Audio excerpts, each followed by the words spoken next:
Chapter 81. The inspection finally came to an end. A large group of people sent Director Fong off. Xiao Xiao Yin ran, and the others were also in the group. At the school gate, they saw the car slowly approaching. Everyone let out a sigh of relief. This torturous investigation was finally coming to an end. Director Fong shook everyone's hand and said goodbye.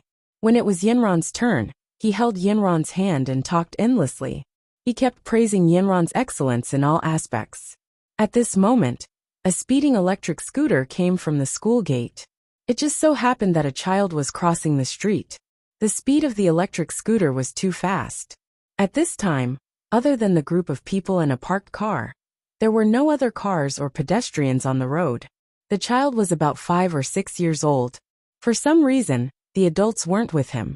He was jumping and jumping across the road. He was holding a lollipop in his hand. He only cared about tasting the sweetness of the lollipop. He didn't care at all that there was a scooter speeding towards him. The scooter couldn't dodge in time, and desperately honked. The child was thinking about something while walking. His thoughts were clearly not on his feet, or the surrounding environment. The child was about 30 meters away from Xiao Xiao and the others. Everyone who saw it held their breath. There were even people who started shouting, "Child, run!" There were also a few people who had already rushed towards the child. Seeing that the scooter was about to collide with the child, the people around them were so scared that they cried out in alarm. Director Fong and Yinran were holding hands and talking. At this time, they were also attracted by the noise from the side. They unconsciously raised their heads and turned their eyes. Yinran's reaction was the fastest. She glanced around and knew that something was going to happen to the child. She was about to turn around and rush over. But someone beside her had already rushed to the child's side with inhuman speed. He picked him up and spun him around, taking him to the other side of the road. At the same time, because of the momentum, the person took the child and rolled to the ground. The scooter didn't stop at all. It roared past and even turned around to curse. What kind of quality is this? The people around started to scold the cyclist, but when they saw that the child was finally saved, they stopped scolding him. A few people went up to check on the child's condition. Only then did they realize that it was a handsome boy who had saved the child. This person was none other than Xiao Xiao. Principal Yi also hurried over. "Xiao Xiao, good job. You stepped forward bravely at this moment. You are a student's role model." The other teachers also rushed over to help. "Xiao Xiao, you're really good. You're a brave Samaritan." Xiao Xiao had already stood up at this time. He patted the dust off his body and pretended to smile. "Teacher, don't praise me. If I didn't step forward at this critical moment, wouldn't the child be gone? Good. This heroic deed will be praised by the whole school." Principal Yi patted Xiao Xiao's shoulder happily. Director Fong and Yinran also came over at this time. He finally had a good look at Xiao Xiao. "Xiao Xiao, good job. You did a good job today. Director Fong, you're too kind. It's what I should do." Xiao Xiao scratched his head, pretending to be innocent. "I saw that you were running very fast. Are you usually a sprinter?" Not really. Anyway, I prefer to run." Xiao Xiao then realized that he seemed to have used a bit of demonic energy to rush out quickly. At that time, he didn't think about anything. Could it be that he gave himself away? Yinran chimed in from the side. In a moment of desperation, everyone's potential is huge. Just now, Xiao Xiao burst out her own potential. "That's true. But your speed just now was comparable to Usain Bolt. It seems that you're not only good at computer science, but also have some strength in sports." Director Fong, you're right. Xiao Xiao's breakdancing is also very good. He's also very good at basketball. He should be a comprehensive talent in our school. Principal Yi added in a timely manner. After this episode, Director Fong finally got in the car and left. At this time, Xiao Xiao ran to Principal Yi with a bitter face. "Principal, can I make up for my mistakes? You saw that I acted bravely just now. Can you help me get rid of the 3,000-word self-reflection?" Principal Yi was happy in his heart.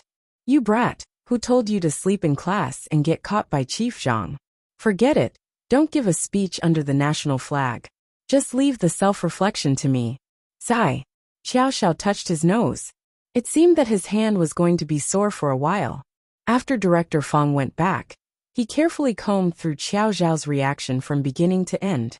In general, Xiao Zhao's performance in the meeting was quite perfect. He also didn't find any demonic energy on him. The only thing that was a little strange was that his running speed was too fast. In the situation just now, it was possible for a cultivator like them to reach such a speed. As for an ordinary person, even if he was a sprinting champion, could he burst out with the strength of a leopard in a short period of time? Director Fang's original doubts had been dispelled, but now they were raised again. But overall, in his impression, Xiao Xiao should be a good kid now. He didn't seem like a person with a bad character, who was tainted by demonic energy. It seemed that he had to find a way to test him again. Secretary Yu, tell me about my recent schedule. Okay, Director Fang. In the near future, you will need to go to a few institutions for research. You also need to go to the city for a meeting to study this year's enrollment plan.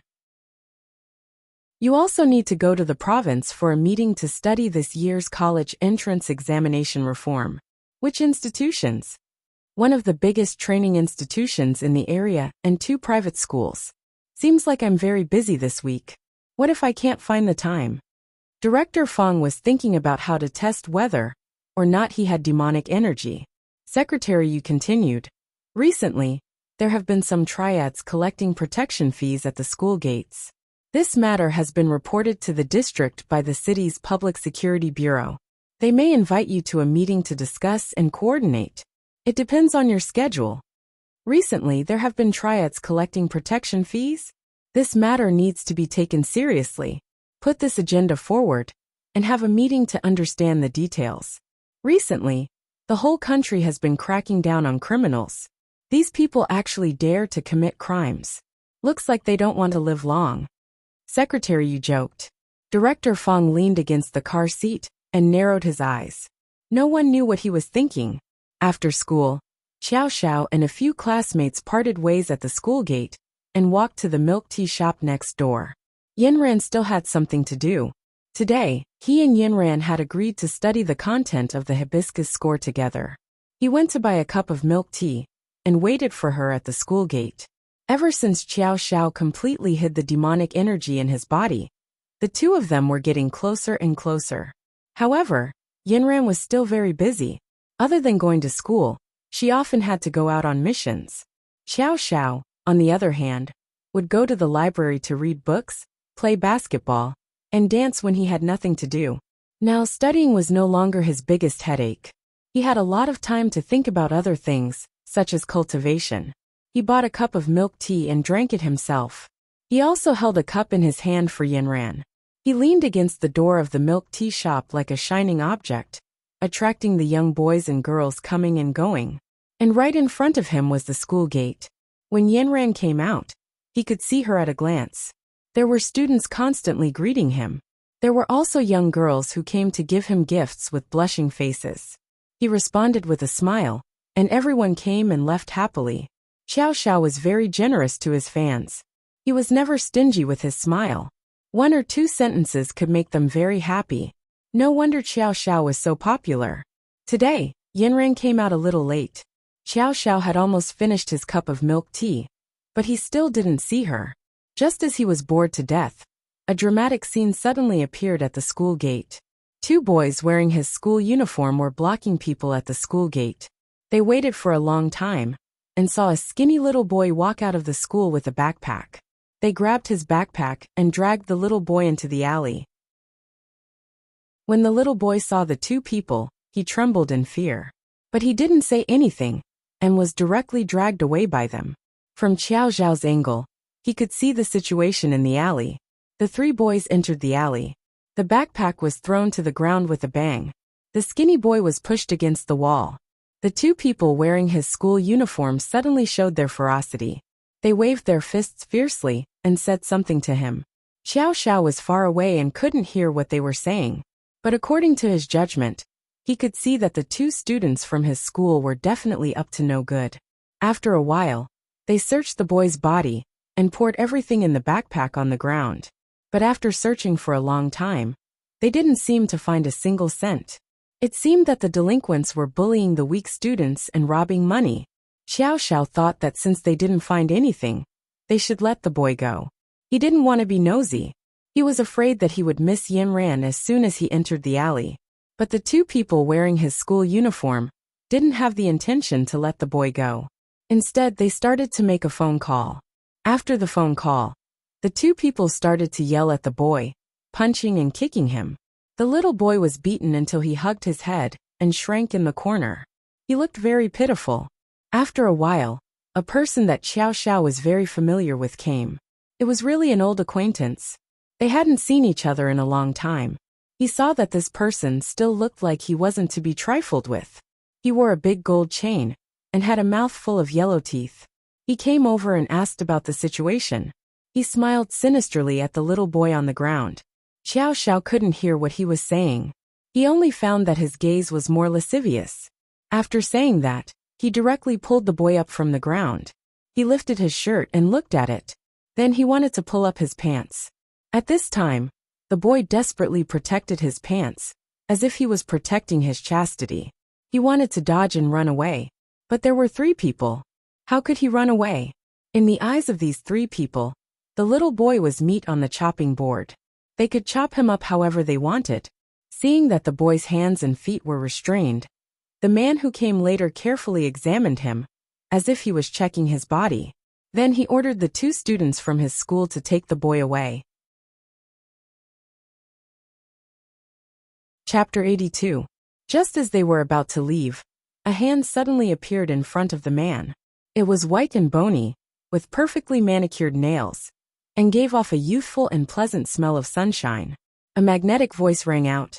"Boss Huang, long time no see. How have you been?" It was Xiao Xiao. So the man who came later was Boss Huang, an old acquaintance. He had some pleasant memories with old Huang on the first day of high school. But that was just Xiao Xiao's thought. At this moment, when Boss Huang saw Xiao Xiao, it was like a nightmare replaying itself. This handsome godlike face had long been engraved into his bones and blood. His legs went soft, and he directly knelt on the ground on one knee. "Young Master Qiao, please be magnanimous and spare me." "What did you do?" "I just came to say hello." "Why did you kneel?" The hooligan's words were heart-wrenching. No, young Master Qiao. I didn't do anything wrong. My legs just went soft when I saw you." Boss Huang almost kowtowed. Please save me. They want to take me to pay off their debt." Seeing the situation, the skinny teenager immediately broke free from the evil claws and hid behind Xiao Xiao. Xiao Xiao cast a sidelong glance at him. "You have such thin arms and legs. What debt can they take you to pay off their debt?" Boss Huang immediately cried out. "Brother Qiao, this kid's father owes us money and ran away. Who else can we look for if not him? It's only right that the son pays his father's debt. You can't blame us for this. And no matter what, even if this kid doesn't pay up, his father might come to ransom him if we keep him. Brother Qiao, we're just following orders." After saying that, Boss Huang felt that he was quite reasonable. "All right, I don't care about your trivial matters. But we're at the school gate. Don't cause trouble and get lost." Xiao Xiao was getting impatient. Boss Huang hesitantly looked at the duck in his hand, and then looked at Xiao Xiao's sloppy and slightly threatening eyes. It seemed that he wouldn't be able to get anything good out of Xiao Xiao today, so he had no choice but to leave with his two underlings in his school uniform. The skinny boy thanked Xiao Xiao profusely. Xiao Xiao only said, "This matter still needs to be resolved by your family. Just because you escaped this time, it doesn't mean that they won't come looking for you." "I know. Anyway, thank you for today." After saying that, the boy wiped his tears and left. At this time, Xiao Xiao looked at the milk tea in his hand. It was already cold. When he returned to the school gate, he still did not see Yanran. "Why aren't you here yet?" Xiao Xiao threw away the original cup, and then went to buy a cup of hot milk tea. Thinking that waiting here wouldn't do, he decided to call Yanran. But he didn't expect that someone would suddenly rush over from the side, snatch the phone from Xiao Xiao's hand, and run away. Xiao Xiao was stunned. He didn't expect to run into someone snatching a phone at the entrance of a milk tea shop. He quickly threw the milk tea away, turned around, and chased after the person who snatched the phone. The person who snatched the phone ran very fast. Xiao Xiao didn't use his devil energy. Last time when he saved the child crossing the road, he almost gave himself away. Later, Yanran had already reminded him that he must act like a normal human being. As a result, he couldn't catch up with the person for a while. Seeing that the person was about to turn into the next alley, he simply jumped on a dumpster next to him, then took 2 steps to the top of the wall, and directly stepped over the roof of the small floating house. Sure enough, after taking a shortcut, Xiao Xiao immediately caught up. Seeing Xiao Xiao fall from the sky, the person was startled and immediately began to run back like a rabbit.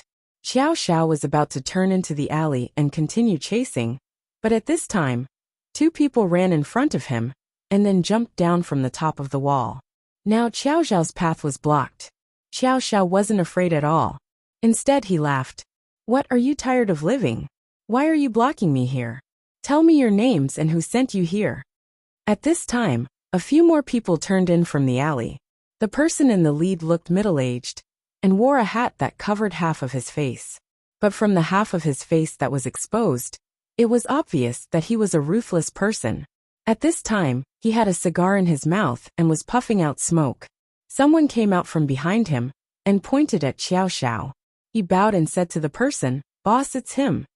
Xiao Xiao sneered. "I was wondering who it was. So it's Boss Huang. What? Aren't you going to kneel down? Humph, you think I'm afraid of you? Didn't I give you face just now? Now that my boss is here, let's see what you can do to me." Boss Huang said with a stiff neck. "You've been defeated by me, and you still dare to talk nonsense here. I think you're looking for a beating." Xiao Xiao shook his clothes, straightened his collar, threw his school bag to the side, and then rolled up his sleeves. "Boss, you see, this person is so arrogant. Last time I suffered a big loss at his hands, and the matter just now was also messed up by him. You must avenge me." Boss Huang said to his boss with a licking face. "Are you deliberately going against us? What good will it do you to offend us?" The boss in the hat finally spoke, his voice low and cold. "I don't know what you're doing, and I'm not deliberately going against you. I just saw you bullying people at the school gate just now, and I said a few words." Xiao Xiao raised his eyebrows and explained faintly, "Boss, this person beat me up indiscriminately before. I also said that the child's father owes us money, but he still wants to take care of it. Isn't he going against us?" Boss Huang hurriedly explained, "That's indeed your fault." The low voice sounded again. "Meddling in other people's business won't end well." Xiao Xiao sneered. "Then what do you want? We just need to let you know that there are some things you shouldn't meddle in. Go," the middle-aged man ordered, and the group of people under him rushed towards Xiao Xiao. They held sticks in their hands and were as fierce as a few wolves. Damn it, they're really going to fight. Xiao Xiao cursed in his heart. He couldn't use devil energy now, so wouldn't it be obvious that he was going to be beaten? Since they came knocking on his door, it was necessary to resist. Xiao Xiao and those people went back and forth, but they had more people, and Xiao Xiao was alone, so he was accidentally hit several times. However, those people didn't have much of an advantage either. Xiao Xiao's punches were very strong, and one punch was enough to make them cry for their parents. The middle-aged man observed carefully from the side. Xiao Xiao won in terms of flexibility and strength, but he didn't use any other spells. Soon, Xiao Xiao was out of breath, but those people were also quickly knocked to the ground. At this time, only Boss Huang and the middle-aged man were left standing. The middle-aged man gave Boss Huang a look, meaning that he should go as well. Boss Huang knew how powerful Xiao Xiao was, so he braced himself and rushed towards Xiao Xiao with a stick. At this time, Xiao Xiao had already grabbed a stick in his hand. Seeing Boss Huang rushing over with great momentum, Xiao Xiao raised the stick, and the fierceness in his eyes made Boss Huang's heart tremble. Boss Huang rushed in front of Xiao Xiao and wanted to wave his stick, but suddenly he felt as if his knee was kicked. He lost his balance and leaned to the side, supporting himself with the stick in his hand on the ground. In this way, Xiao Xiao's iron stick hit him squarely on the back. Ouch! Boss Huang wailed loudly. He had been beaten to the ground, and he didn't want to fight with Xiao Xiao anymore. Knowing that he couldn't beat him, he crawled back to the middle-aged man. "Boss, Xiao Xiao is too powerful. Why don't we retreat? A bunch of useless things, get out of here." At the middle-aged man's order, Boss Huang and the others got up from the ground, and all limped away, as if they had been granted amnesty. Xiao Xiao thought it was finally over. He picked up his bag, picked up his phone from the ground, covered his wound, and prepared to leave. But he didn't expect the middle-aged man to have no intention of letting him go at all. At this time, there was no one in the alley. Before Xiao Xiao was ready, he felt like an overwhelming mountain was pressing down on him. The air around him formed 4 solid walls, and he was caught off guard and pressed into a narrow compartment made of air. The 4 walls of air were close to his body, and he instinctively raised his hand to protect his chest, resisting the air that was pressing down on him. But the strength of a human was not worth mentioning in front of a practitioner. An ant-like human would be trampled to death by an elephant. Xiao Xiao realized that this middle-aged man must be a practitioner. He really didn't expect the boss of a gang to be a practitioner. He forced his eyes open and stared at the middle-aged man in front of him. He saw that the man, who looked normal just now, had purple qi coming out of his head. It seemed that he was a master of Zixuan.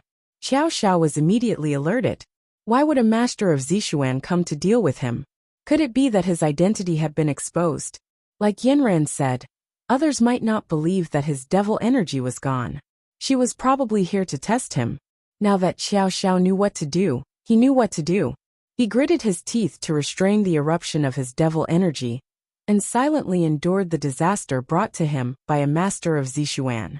Although Yanran often trained him, and Taishi was more than 1 level higher than Zixuan, he only knew that Yanran was holding back when they fought. This was different from the pain that Yanran caused him. Although they were both pressure, Yanran would always withdraw a little when he couldn't bear it, and then slowly increase it. It was a kind of step-by-step training. But now, this person was giving him a crushing pressure that could topple mountains and overturn seas. He felt as if he had been submerged in the deep sea. The surrounding water pressure was causing him to gradually lose his 5 senses. It was as if he was drowning in the water. His lungs were swollen and uncomfortable, and it was very difficult for him to breathe. His whole body felt like it was being beaten by a hammer, and all the bones in his body were about to be broken into pieces. The pain went straight to his brain. He didn't know how painful level 10 pain was, but he knew that this was a torture worse than level 10. The middle-aged man looked at Xiao Xiao from the side. His face was gradually bleeding, but there was still no devil energy to resist. Could it be that this person really didn't have devil energy? Chapter 83.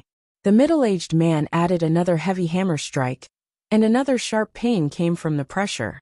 It was like a sharp knife was stabbing straight into his heart. Xiao Xiao sensed the danger, and raised his arm with difficulty to block in front of his chest. However, the sharp knife was so sharp that it directly pierced through his forearm. Xiao Xiao clearly felt that his forearm was pierced, but he didn't know if his bones were hurt. However, the middle-aged man's cold eyes didn't care at all. It was as if he was looking at a dead person, allowing him to torture him however he wanted.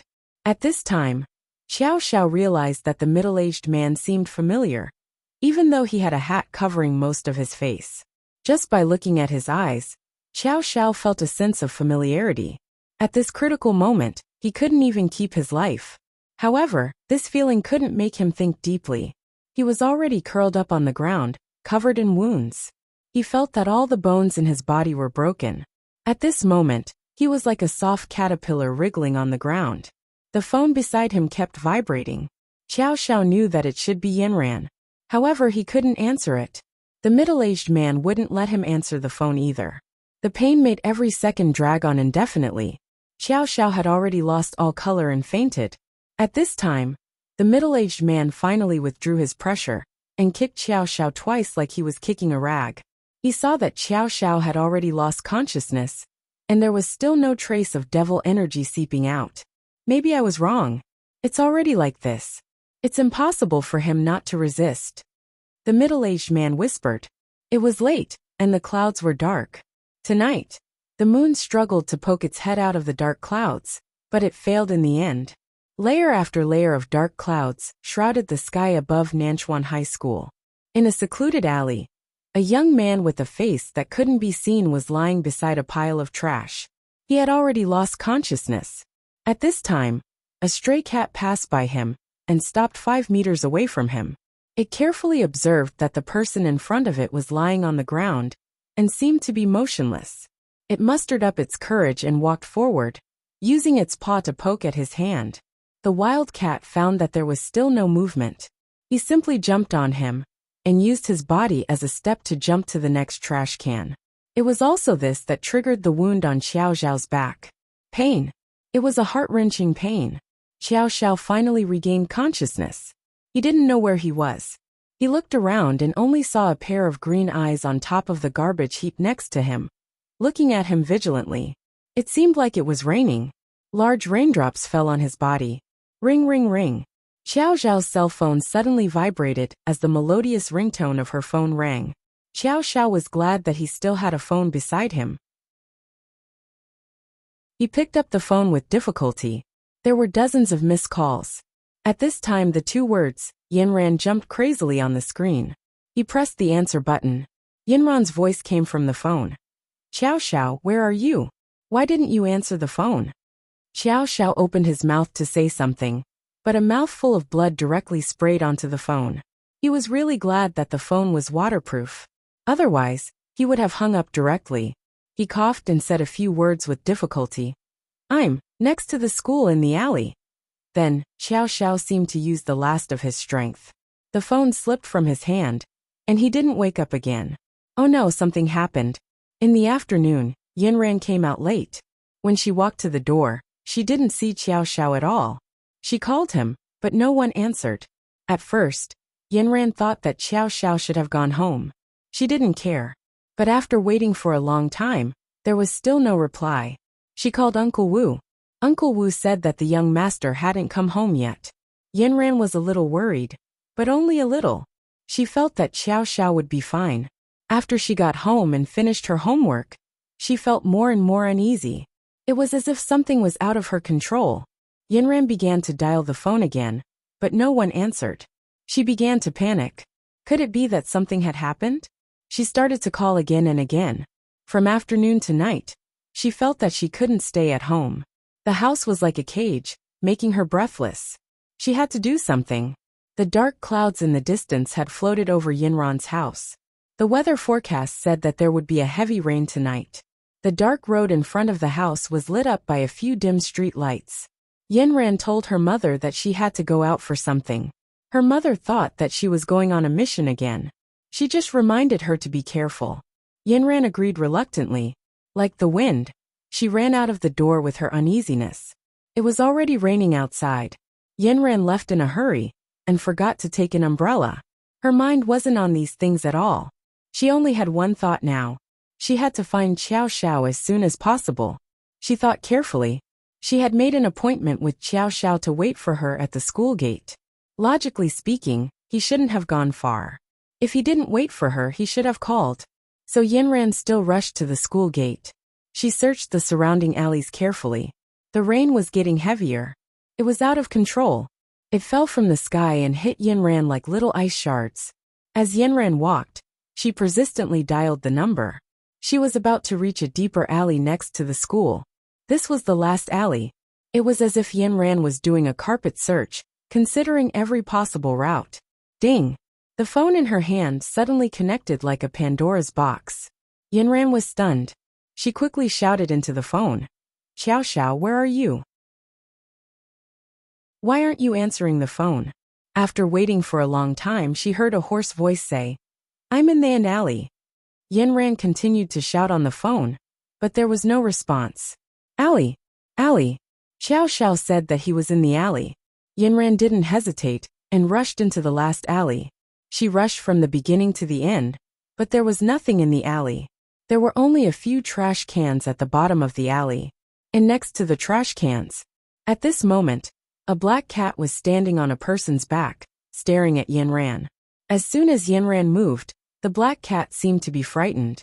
It quickly jumped down the steps it was stepping on and hid in the darkness of the alley. Yinran knew at a glance that it was Xiao Xiao who was about to lie on the ground. Yinran had seen Xiao Xiao's carefree and unrestrained appearance. She had also seen his crazy and embarrassed appearance. She had also seen his sloppy appearance, but she had never seen him so lifeless. The rain was getting heavier and heavier. The sky seemed to be leaking. Large basins of water poured down. They poured on Xiao Zhao's body and poured into Yinran's heart. Yinran's face was wet. She didn't know whether it was the rain or her tears. She rushed to Xiao Zhao's side. Only then did she see that there were 2 rats gnawing at his feet. The anger in the sky seemed to have found a breakthrough. Yinran's finger shot out a white light and directly turned the 2 rats into a pool of blood. She trembled and turned Xiao Zhao around. She put her index finger under his nose. Fortunately, there was still a weak breath. Yinran's heart was put down. At this moment, she suddenly smiled. There was a smile in her tears. She used her spiritual power to wrap Xiao Zhao's whole body. Only when treating people's injuries did she know how serious the other person's injuries were. Yinran had treated Xiao Zhao's injuries when she was training him before, but it was all in a short time. But this time, she needed to use all the spiritual power in her body to connect every bone in Xiao Zhao's body. There were several times during the process that she was so heartbroken that she couldn't continue, because she sensed that every bone in his body was broken. The rain was getting heavier. The 2 people, one sitting and one lying down, healed in the rain until midnight. At 3 o'clock in the morning, Uncle Wu's phone rang. Uncle Wu, we're at hashtag. Please send a car to pick us up. Yinran's voice was much weaker over the phone. Uncle Wu quickly rushed over. He had personally driven here. He knew that something must have happened, but when he saw Xiao Zhao's miserable appearance, he immediately sobbed. Young master, what happened to you? Why are there so many misfortunes? How many times have you been injured recently? How am I going to explain this to master and the others? Uncle Wu, let's not talk about this for now. Let's send Xiao Zhao home first. Yinran interrupted Uncle Wu's crying. Miss Yinran, shouldn't we send him to the hospital? No. The hospital can't treat his internal injuries. I'll treat him. I've already seen him. His external injuries aren't very serious. When we get back, I'll have to trouble Uncle Wu to disinfect and apply medicine to his wounds, Yinran said tiredly. Okay. Let's go home first. Uncle Wu wiped his tears and helped Yinran get Xiao Zhao into the car. After returning home, Yinran asked for a guest room and fell asleep immediately. Uncle Wu cleaned up Xiao Zhao and changed into his pajamas. However, he still didn't wake up. Uncle Wu was anxious. He wanted to ask Yinran, but he didn't want to disturb her sleep. So he stayed by Xiao Zhao's side the whole time. It rained all night. The weather only cleared up slightly the next morning. The rain gradually stopped, but Xiao Zhao still didn't wake up. Yinran woke up early in the morning. She had already mostly recovered. She treated Xiao Zhao's injuries again and found that he was much better. Uncle Wu, I'll have to trouble you to take care of him at home today. I'll ask for a day off for him. Thank you, Miss Yinran. If the young master wakes up, I'll call you immediately. He has some external injuries. Uncle Wu, remember to disinfect and apply medicine to him regularly today. I'll treat his internal injuries when I come back from school in the afternoon. After giving instructions, Yinran went home first, took her school bag and went back to school. She returned to the alley where she found Xiao Zhao again. She wanted to find some clues, but after a night of rain, there was nothing left. Yinran was unwilling to give up. She must find out what happened yesterday. Chapter 84. During the lunch break, Yinran went to the milk tea shop opposite the school. Usually, Xiao Zhao would be waiting for her here. They all knew the girl inside. Seeing Yinran come in, the girl greeted her enthusiastically. What would you like to drink today? I'm not ordering milk tea. I want to ask if Xiao Zhao stayed here for a long time yesterday? Ah yes, he bought 2 cups yesterday. He waited for a long time and went out halfway. When he came back, he had already finished 1 cup. He said that the other cup was cold, so he bought another one. Did he say where he was going? He didn't say anything, but she heard him mumble something about the boss not running away when he saw him. Yinran wondered when there was a boss who would run away when he saw him. Who is it? Her mind raced. After thinking for a while, She finally remembered that a few days ago in the first year of high school, they seemed to have worked together to deal with someone called Boss Huang. After she knew what to do, she walked directly to the internet cafe next door. Boss, call Boss Huang for me, and tell him that I have a good order for him. He must come in person. Then, Yanran leaned against the door of the internet cafe, motionless, her eyes cold. The boss of the internet cafe didn't dare to talk to her at all. He hurriedly replied, okay, I'll call right away. About 20 minutes later, Boss Huang came over with 2 of his men. Before entering the internet cafe, he shouted loudly, Boss, what's so good about the order? You still thought of me. It's not easy. Yanran watched Boss Huang and the others rush into the internet cafe. She didn't stop them. She saw that they were all injured and covered in gauze. The boss of the internet cafe pointed. It's not my order. It's that girl's order. Girl? A girl is actually looking for me. It seems that my luck with women is here. Boss Huang smiled wretchedly. When he walked to the door, he was stunned and his eyes widened. His lips trembled slightly. He only had time to say one sentence. Run. Then, as if a tiger was chasing him, he quickly ran into an alley. Yanran wasn't in a hurry either. She sneered and said, Wait for me in front. Then, she slowly followed Boss Huang's footsteps. Boss Huang ran a few steps. Hearing Yanran's words, he didn't dare to run anymore. He could only stand there and watch as Yanran approached him step by step. Yanran was about 10 steps away from him. He suddenly ran back a few steps and knelt down with a thud. Heroine, please spare my life. I didn't do it yesterday. After we were beaten by Brother Chiao, we left. We don't even know what happened after that. Boss Huang began to weep and complain tearfully. You left after being beaten up. How do you know what happened after that? Yanran's voice had already dropped to the freezing point. I really don't know. Later on, I also heard from my subordinate that he secretly saw it. Because the scene was particularly scary, he came back and told me. Boss Huang continued to cry. It really has nothing to do with me. Yesterday, I was beaten up by Brother Chiao. Now my whole body still hurts. What exactly happened? Tell me clearly bit by bit. Yesterday there was a little kid in school. His father owed us money, so we went to stop his son. We wanted to take his son back and let his father pay the money back. But we happened to run into Xiao Xiao. He saw injustice on the road and pulled out his knife to help. We had to go back. But on the way, we met our new boss. He knew about it and scolded us, saying that he must help us get back at him. Then, he insisted that we take him to Xiao Xiao. And then, Yanran's voice was so cold that Boss Huang trembled all over. It really has nothing to do with me. I beg you, please spare me. It was our new boss. He forced us to go to Xiao Xiao. We had no choice but to send one of our subordinates to snatch the phone from Xiao Xiao's hand. Then he led him to the side alley. Then, our boss said that he wanted to teach him a lesson, so we fought. But we were all at a disadvantage. So many of us couldn't beat him. We were beaten until we cried for our parents. We all fell to the ground and couldn't get up. Then, I told the new boss that we couldn't beat Xiao Xiao, so we should retreat. Then, our boss scolded us for being useless and drove us all away. And then what happened? I really don't know what happened after that. I had already left. Later, I heard from one of my subordinates that he happened to be on the roof of another house. When he looked down, he could see the situation in the alley.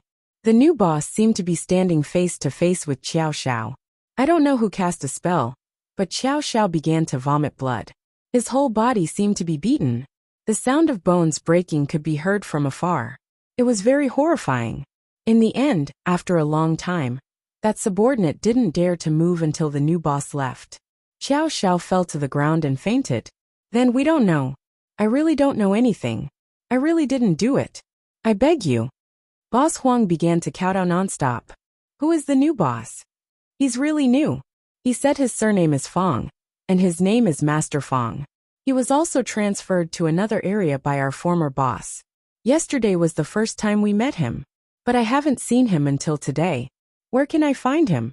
I really don't know. I only have his phone. Give me his phone. Okay. I'll give it to you right away. Heroine, this really has nothing to do with me. Please don't implicate me. Boss Huang gave the phone number to Yanran. Then he asked carefully, "Heroine, is young Master Chow okay? It's not clear whether he's okay or not. If he's not okay, you'll be buried with him." Boss Huang fell to the ground. From today on, he would go home and pray that nothing happened to Xiao Xiao. Otherwise, his life would be in danger. Yanran found a public phone and called that phone, but she didn't expect it to be a dead number. The clue was broken. This matter was very strange. Why did a new boss suddenly come, beat Xiao Xiao up, and then disappear? Then, Yanran called Boss Huang and told him to tell her immediately if there was news of their boss. Boss Huang nodded and bowed. Then, Boss Huang also called the new boss Master Fong, but it was a dead number. Damn, please don't be a trap. He was trapped in this trap as well. Yanran roughly knew the cause and effect. As for what happened after, she still had to wait for Xiao Xiao to wake up to figure it out. The dark clouds in the sky were like Mount Tai. Layer upon layer, they floated in the air like monsters baring their fangs and brandishing their claws. Last night's rainstorm washed the entire road clean. The fresh little trees on the side of the road were like stubborn backs that would never admit defeat, ready to fight the monsters at any time. Yanran wasn't called Iceberg Yin for nothing. At this time, she was sitting in a taxi. Her lips were tightly pursed, and her eyes were as cold as knives. She was looking out of the window without focus. The taxi driver was a middle-aged man. He glanced at Yanran through the rearview mirror, but he was frozen solid by the coldness around her. "I say, little girl, what's wrong with you? Did something happen? Why are you so cold?" In life, there are always some things that don't go your way. Didn't people say that it was most likely? You have to make yourself happy. Like you're in the prime of your life. You still have a long way to go. The middle-aged driver wanted to enlighten Yanran, but he immediately swallowed his words when he saw Yanran's glare. The middle-aged driver didn't dare to speak anymore. Watching the cold girl get out of the car and leave, he couldn't help but shake his head. Are all the young people nowadays so unique? Like a barrel of dynamite, exploding at the slightest touch. Yanran's face was dark. She knocked on Xiao Xiao's door and went upstairs. She found that Xiao Xiao was still sleeping. "Uncle Wu, did Xiao Xiao wake up?" "I woke up once in the middle of it. I drank some water and ate some food. My whole body hurt, and I couldn't sleep for a long time. I tossed and turned for a long time before I fell asleep again." Uncle Wu wiped his tears as he spoke. Uncle Wu, you go rest for a while. I'll sit with him for a while and treat his injuries." Uncle Wu gave Yanran some space. Yanran was already exhausted after using so much energy continuously. However, she didn't care about her own body at all. She only wanted to treat Xiao Xiao as soon as possible. She gathered the spiritual power around her and tore the void with her hands. The entire space seemed to be torn into a black hole. Then, Yanran waved her hands and weaved a seal. With a flick of her index finger, a stream of air flowed toward the black hole. This stream of air was like a primer, slowly rotating the air in the black hole. The speed gradually increased from slow to fast, and gradually formed a vortex, as if sucking everything in the world into it. An expert in the virtualized realm was indeed different. This was a whole mountain higher than Zishuan's realm. The spiritual energy at the bottom of the mountain and at the top of the mountain couldn't be compared. Yanran stretched out her slender jade-like hand into the black hole and made a grabbing motion. Her hand seemed to have magical powers, causing the spiritual power to swirl around the vortex in the black hole a few times. Then she pulled outwards, and a thick layer of spiritual power was pulled out by her. A flat layer of spiritual power spread over Xiao Xiao's entire body, as if covering Xiao Xiao from head to toe with a quilt. At this time, Yanran was slowly stroking the quilt, guiding the spiritual power into Xiao Xiao's limbs, bones, and pores. After the broken bones were barely reconnected, she continued to polish them until all the burrs were removed, and they were restored to their original appearance. Soon, the layer of spiritual energy was completely absorbed by Xiao Xiao. Yanran pulled out another blanket from the black hole and covered him with it. Then she continued to treat his injuries. Just like this, she continued to pour spiritual energy into his body. Every inch of his bones grew again. Even the little tadpoles in his brain began to gradually become active. When Xiao Xiao was injured, they also fainted from the pressure of the entire space. Now their brains were suddenly filled with a large amount of spiritual energy. It was simply heaven for them. It allowed them to grow and mature again in heaven. It also allowed them to prepare in advance for greater pressure in the future.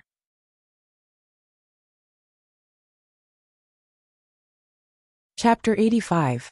It was already late at night. Darkness shrouded the land. The street lamps seemed to have been hidden in the darkness, and were not very obvious. In this darkness, there were layers of dark clouds that came with the rain. They were getting thicker and thicker. When it was late at night, they could not bear the weight of the downpour, and directly fell from the sky. The rain was getting heavier and heavier. The raindrops pitter-pattered against the windowsill, creating large splashes.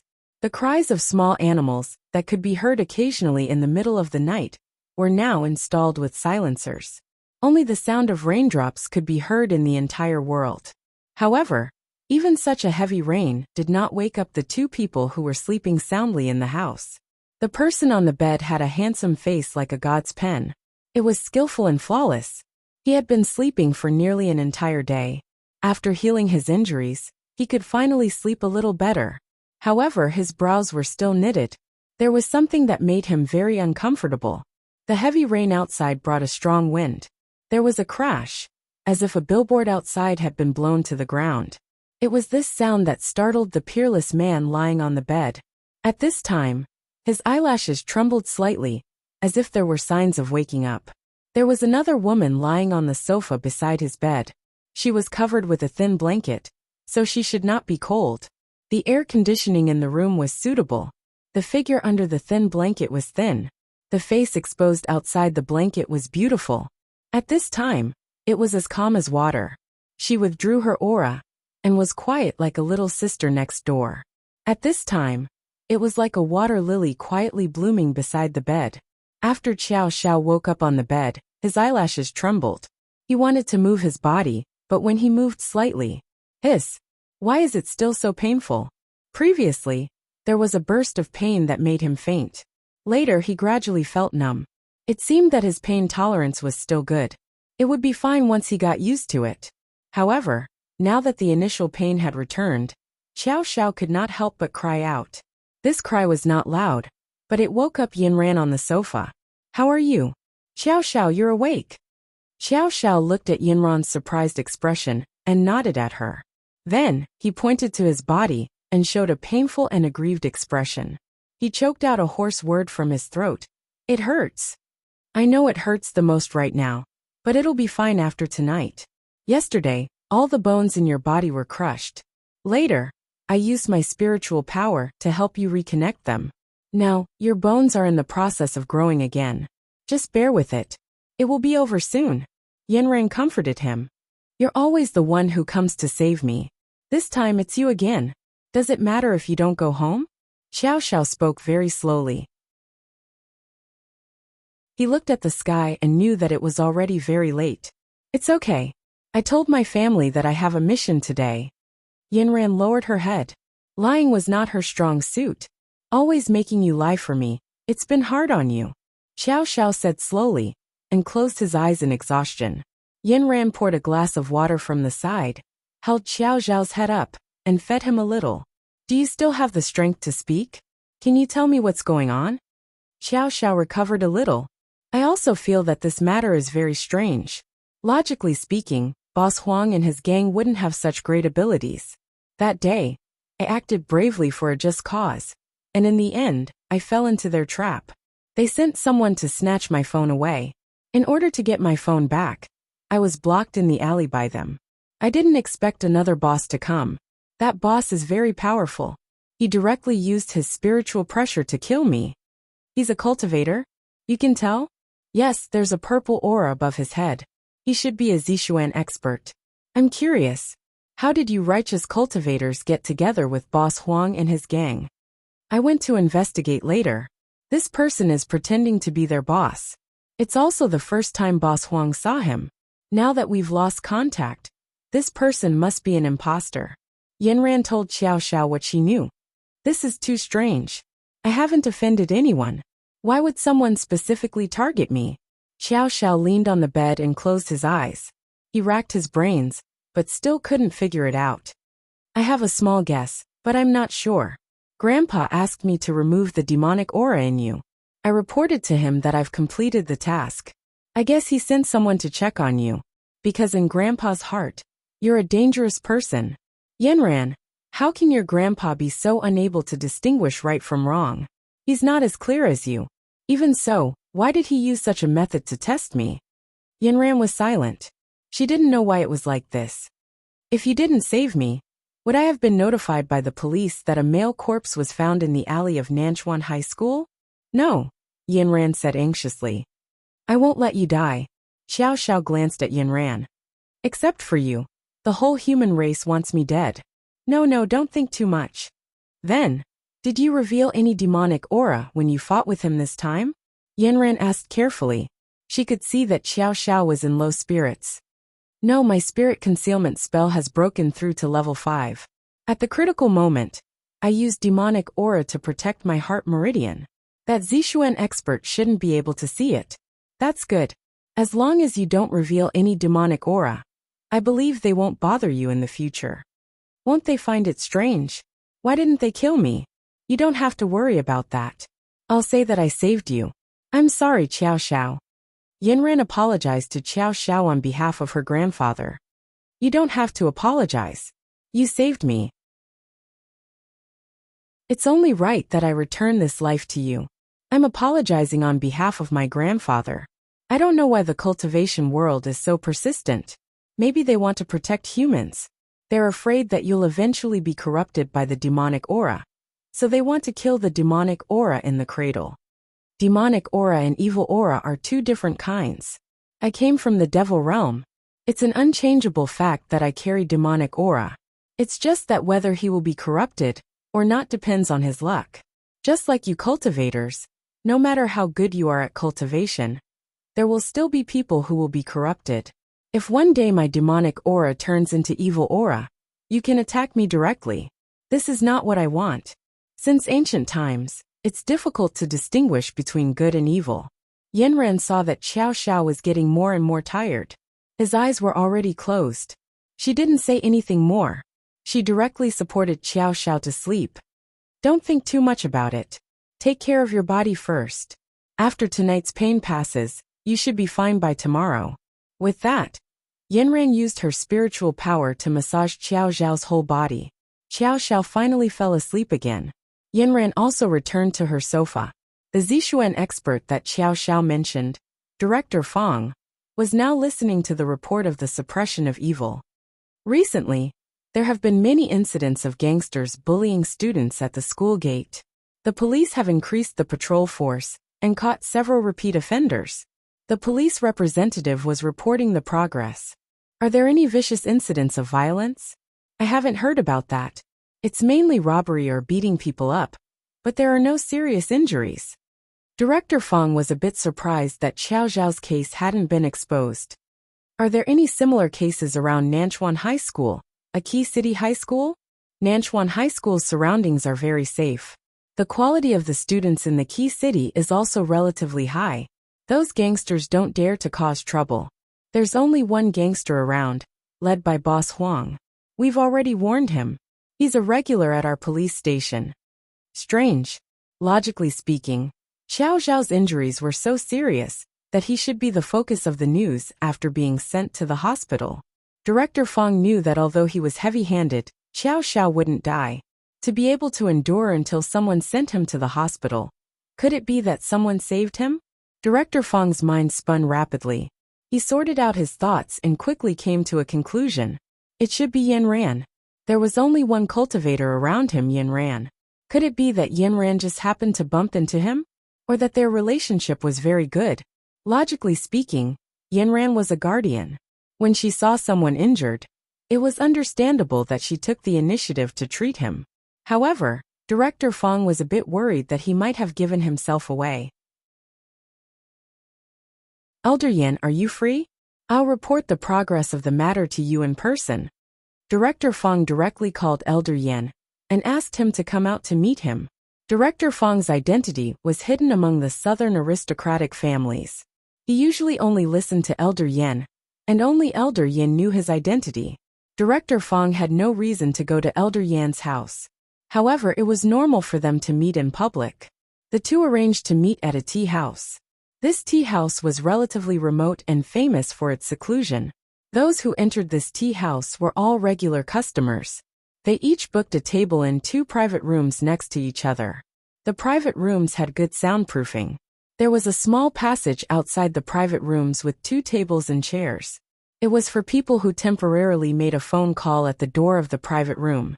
Next to each of the 2 seats was a half wall, separating the seats in the 2 private rooms from each other. The two followed a group of people to the private rooms to eat. Halfway through the meal, Director Fong and Elder Yin walked to the corridor outside the private rooms at the same time. They pretended to make a phone call, and then sat down to rest. Director Fong, hello. Elder Yin took the initiative to greet him. Elder Yin? Long time no see. How are you? The two chatted for a long time with smiles on their faces. They pretended to meet by chance and sat down. I'll have to trouble you to take care of Yinran, Director Fong. You're welcome. Yinran is so excellent. She's the pride of our district. In the beginning, the conversation between the two of them was rather loud. Because they were just exchanging pleasantries and laughing from time to time, the two of them didn't pay attention to the chairs next to them. Because of the obstruction, they didn't even notice that there was a young man sitting on the other side of the pillar. At first, the young man just sat there to rest, and was about to make a phone call.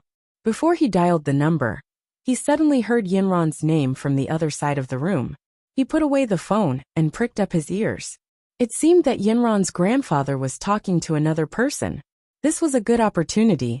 He could visit Yinran's grandfather later. It turned out that the young man was Hua Gang, who came to drink tea with his parents.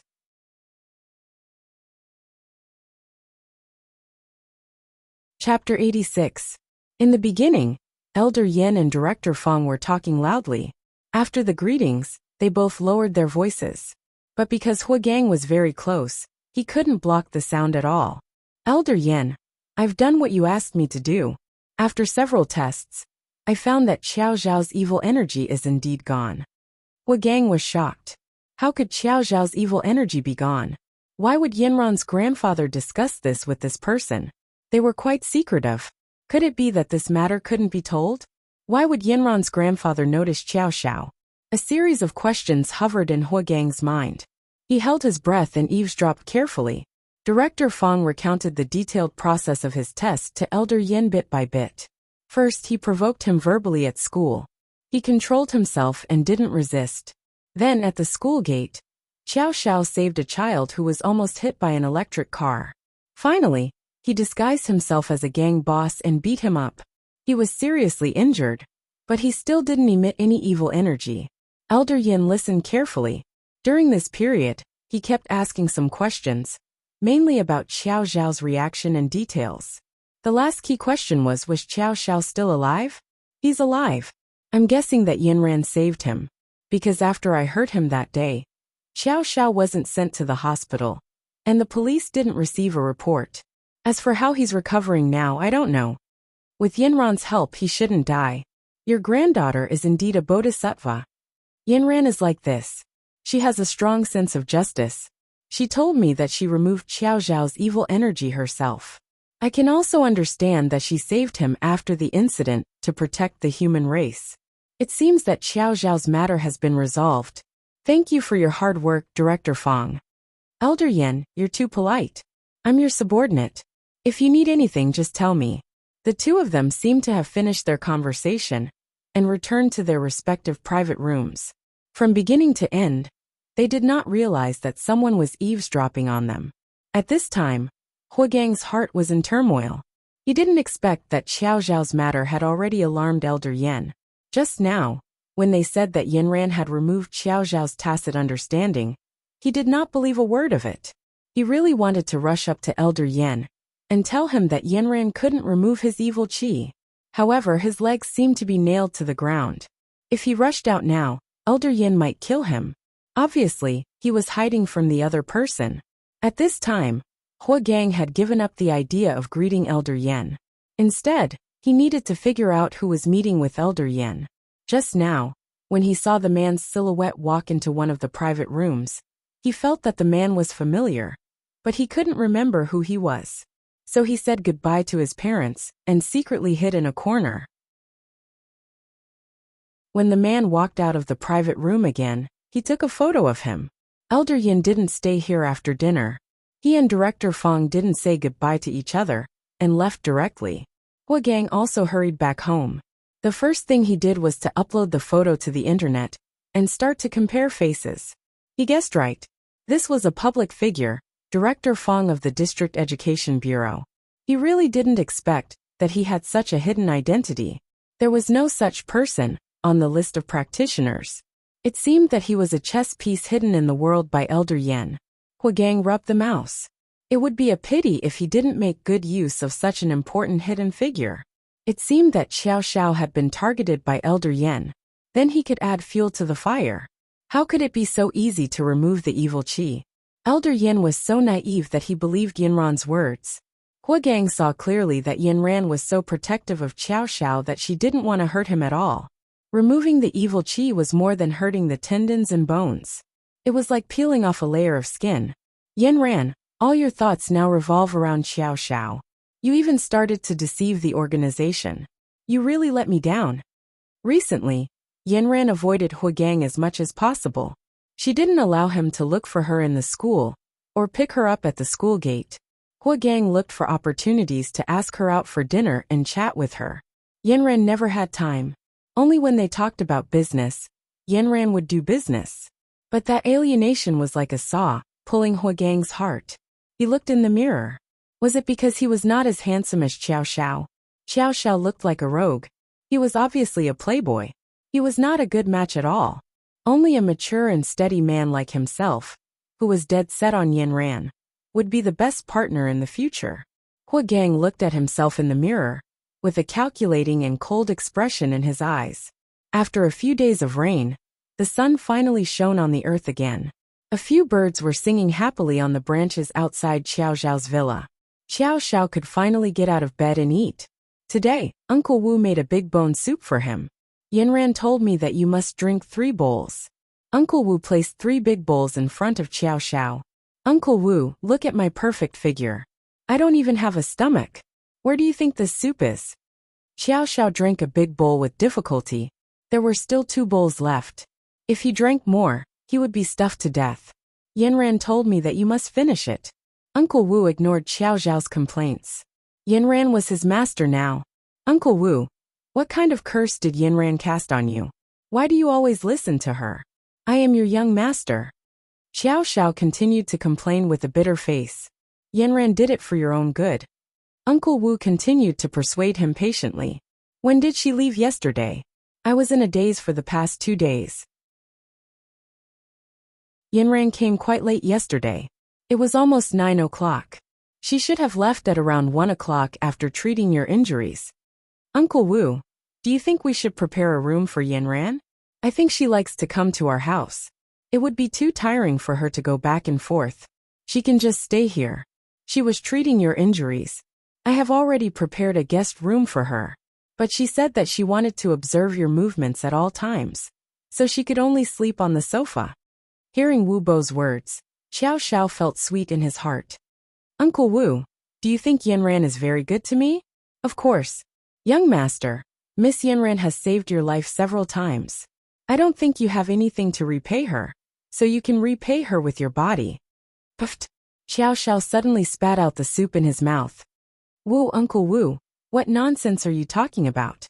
Xiao Xiao's ears turned red. I'm telling the truth.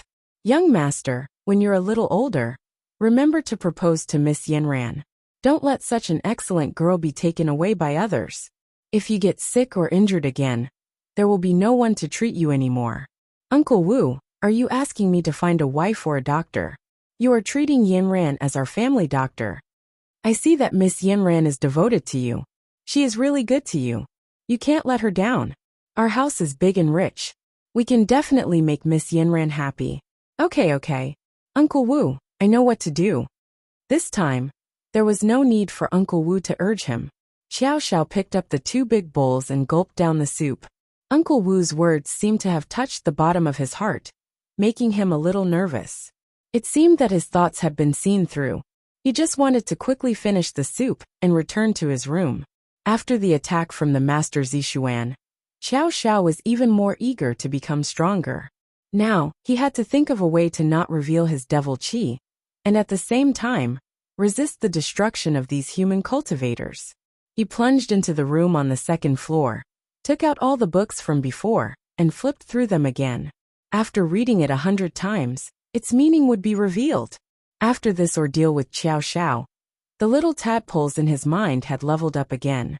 The spirit concealment technique was divided into 9 levels. Xiao Xiao's current level should be around level 5. At the highest level of level 9, it was impossible to tell if you were hiding devil energy or spirit energy in your body. He had broken through from level 4 to level 5 with great difficulty. As long as he didn't use devil energy, others wouldn't be able to see it. Now it seemed that this was far from enough. What he needed was to be able to use devil energy, without others being able to see it. He carefully studied the spirit concealment technique thoroughly. The little tadpoles in his mind also discovered the secret. Only level 6 and above could reach the standard that Xiao Xiao wanted. It seemed that the road ahead was long and difficult. Xiao Xiao sighed. He didn't know if he would be as lucky next time. Yinran couldn't be by his side all the time. He still needed to be able to protect himself. If he recovered more or less today, he would have to go to school tomorrow. He had already taken many days off. He suddenly remembered that when the director of the Education Bureau came to investigate that day, he also asked him to write a self-criticism for sleeping in class. Although the principal later exempted him from the self-criticism under the national flag, he still had to submit a paper copy. He sighed again. He had sighed too much recently. He took out a pen and paper, and obediently began to write the self-criticism. He recalled that day when Director Fong of the Education Bureau pointed at him and scolded him on the stage. If it wasn't for Yanran desperately holding him down, he would have already started to quarrel with him. As he wrote, his eyes suddenly turned cold as if he had thought of something. He immediately called Yanran. Yanran, do you know if Director Fong of the Education Bureau is a cultivator like you? I'm not sure. Do you know what I thought of? I suddenly remembered that this Director Fong's figure was very similar to the person who attacked me that day. Do you think it's possible? Yanran was silent for a while and didn't speak. Seeing that Yanran didn't answer him, Xiao Xiao scratched his head. Okay, don't think too much. I'm still writing the self-criticism. It was only when I wrote the self-criticism that I remembered Director Fong's appearance. I'll hang up first. Xiao Xiao finished speaking and wanted to hang up. Yanran seemed to come back to her senses. Wait a minute. Is what you said true? Do they really look alike? Yes, they really do. Okay, I know. I'll investigate. Rest well first. You have to go to school tomorrow. Yanran said a few more words before hanging up the phone. Xiao Xiao listened to Yanran's words of concern and felt sweet in his heart. Yanran was treating him better and better now. It seemed that he really had to consider what Uncle Wu said.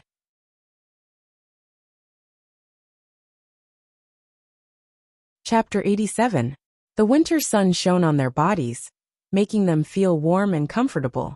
After resting at home for a few days, Xiao Xiao finally stepped into school today. He obediently put on his school uniform. His model-like figure made the ordinary uniform look especially stylish. He didn't want to be left out, so he unzipped his school uniform. As he strode forward, the lapels of his uniform were slightly open, giving him the feeling of a windbreaker. Because of cultivation, Xiao Xiao didn't feel the intense cold anymore. Instead, the colder the weather, the cooler he felt. It was as if there was a fire in his heart that automatically flowed to his limbs and bones, warming his meridians. Spirit Concealment Technique Level 5. The world's #1 Spirit Technique Level 5. When would it reach Level 9? Currently, Xiao Xiao's body could automatically circulate and cultivate these 2 techniques at any time. However, all cultivation required an opportunity. Only when the opportunity arrived could he continue to level up. Currently, what Xiao Xiao needed to do was to absorb more spirit energy. Brother Qiao, you're finally here. We missed you to death when you weren't here for the past few days. Zhang Daong greeted him as soon as he entered the classroom. Brother Qiao, I can prove that he really missed you. He saw your news on Tieba every day. I think he has a crush on you. Ma Xiaoxian secretly said the last sentence. Don't talk nonsense. Brother Qiao is my Prince Charming. I'm not worthy of him. Zhang Daong glanced at Xiao Xiao and laughed foolishly. Zhang Daong, don't make a fuss. I've never heard of a man entering Brother Qiao's harem. Little Jechi also came over to join in the fun. It's popular to have 2 harems now. This was written in a novel I read recently. I think it makes sense.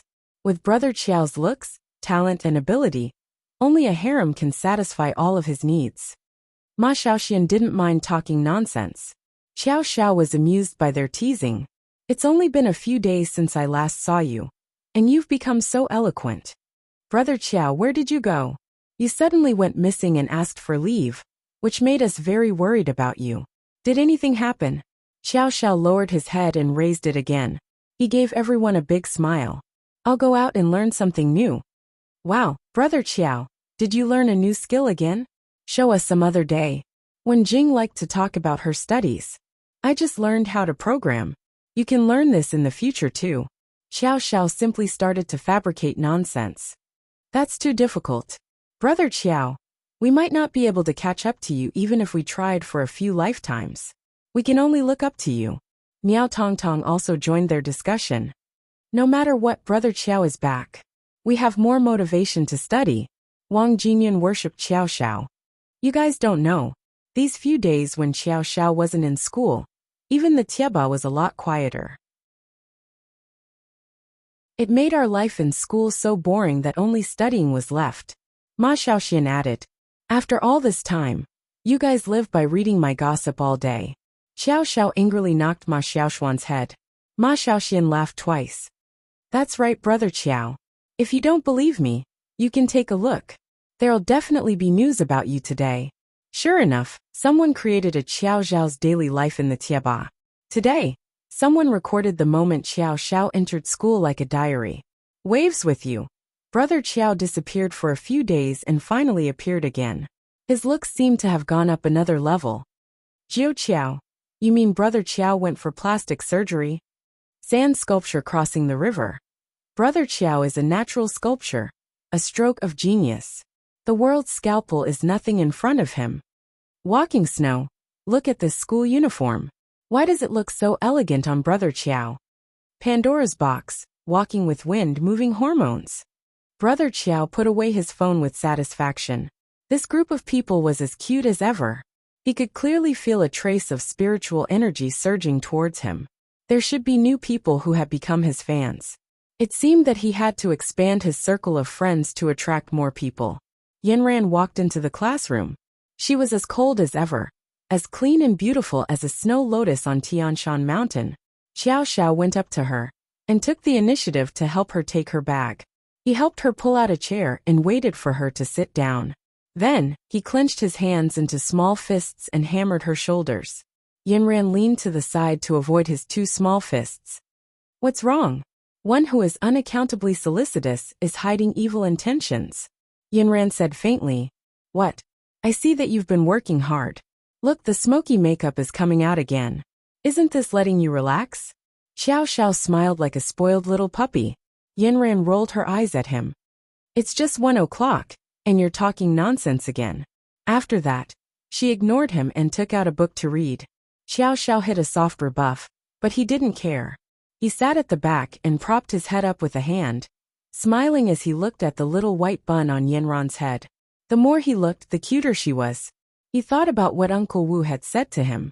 Yanran was so good. She was kind, capable, and beautiful.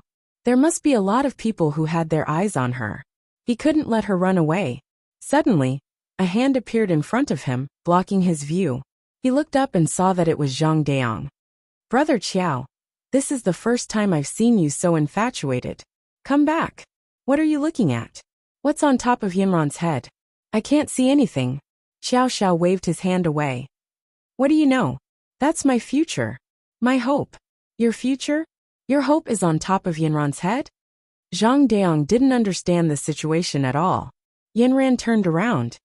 What's wrong with you? Xiao Xiao immediately smiled flatteringly. No, Yanran, you do your homework.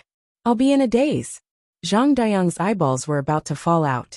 He had never seen such a humble Xiao Xiao. Xiao Xiao was usually a peerless handsome man who wanted to brag to space.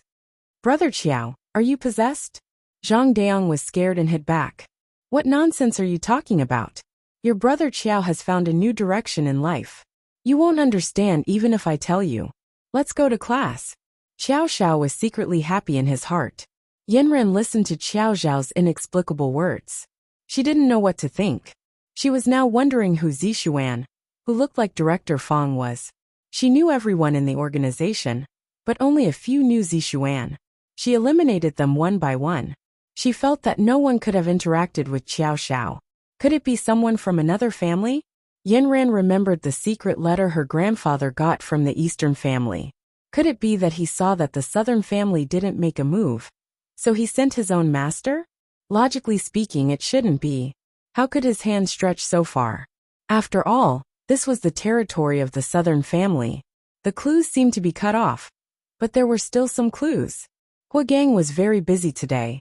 Since he found the relevant information on the internet, he began to carry out his tracking plan. After school, he came to the entrance of the Education Bureau in full gear. It was also a coincidence that Director Fong didn't have any activities today. He got off work at 6 o'clock sharp. His house was very close to the Education Bureau, so he didn't take a car. He directly walked home, which made it very convenient for Huagang. Huagang slowly followed behind him. He found that Director Fong went to the market to buy groceries first. He didn't rush home, but went to a park behind the community. It turned out that his nanny was standing there playing with his grandson. He came to call them home for dinner. His grandson was about 3 or 4 years old. He was a boy. When Director Fong saw his grandson, he showed a smile from the bottom of his heart. He handed the groceries to the nanny and put his grandson in his arms. He kissed his face repeatedly, and then began to play with him. Because of the cold weather, the little guy's face was already a little red. He turned his head and scolded the nanny. Put some moisturizer on the little guy's face when you go out. Otherwise, the skin on his face will be blown dry in this cold weather. The nanny quickly agreed. Next to them, an aunt who also took care of a child said, Director Fong, you really care about your grandson. You care about every little thing so carefully. Of course. Now every family only has one child. Our child is the treasure of our family. The whole family revolves around him. Director Fong answered with a big smile. Your little guy is so smart. He's good-looking and has big eyes. People say that you can see old people at 3 years old. When he grows up, he'll win glory for you.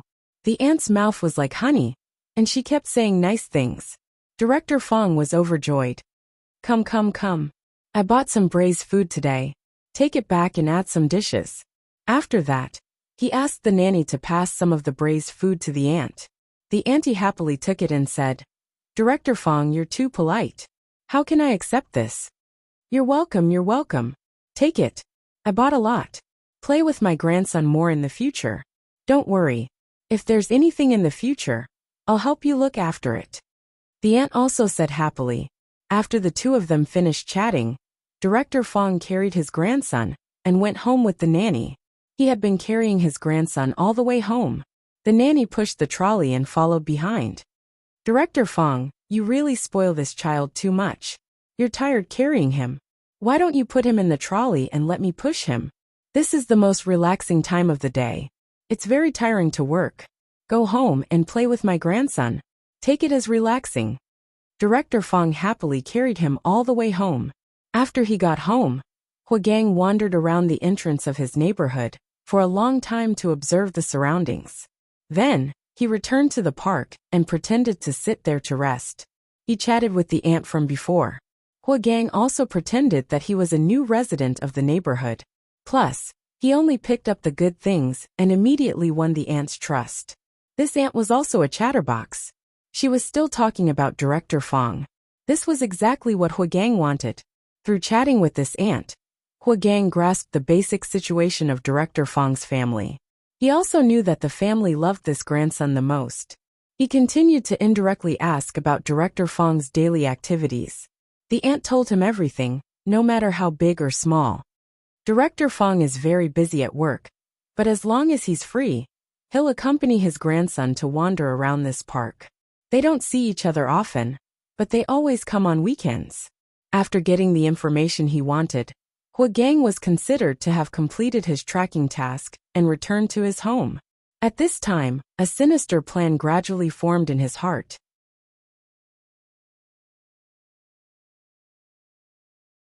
Chapter 88. After school, Xiao Xiao wanted to ask Yinran to read together, but this time, Yinran rejected him directly. I have something to do. Next time. Xiao Xiao pouted and looked at Yinran's back with melancholy. The little black bun in his heart could only lower his head dejectedly. He had to go to the library alone. Now he had to find some ancient methods and find a way to improve his skills. He only had 2 skills now. One was a learned skill, the world's #1 spiritual skill. The second skill was spirit concealment, which could hide his demonic energy. However, if he were to encounter a real cultivator, how would he be able to fight against the other party?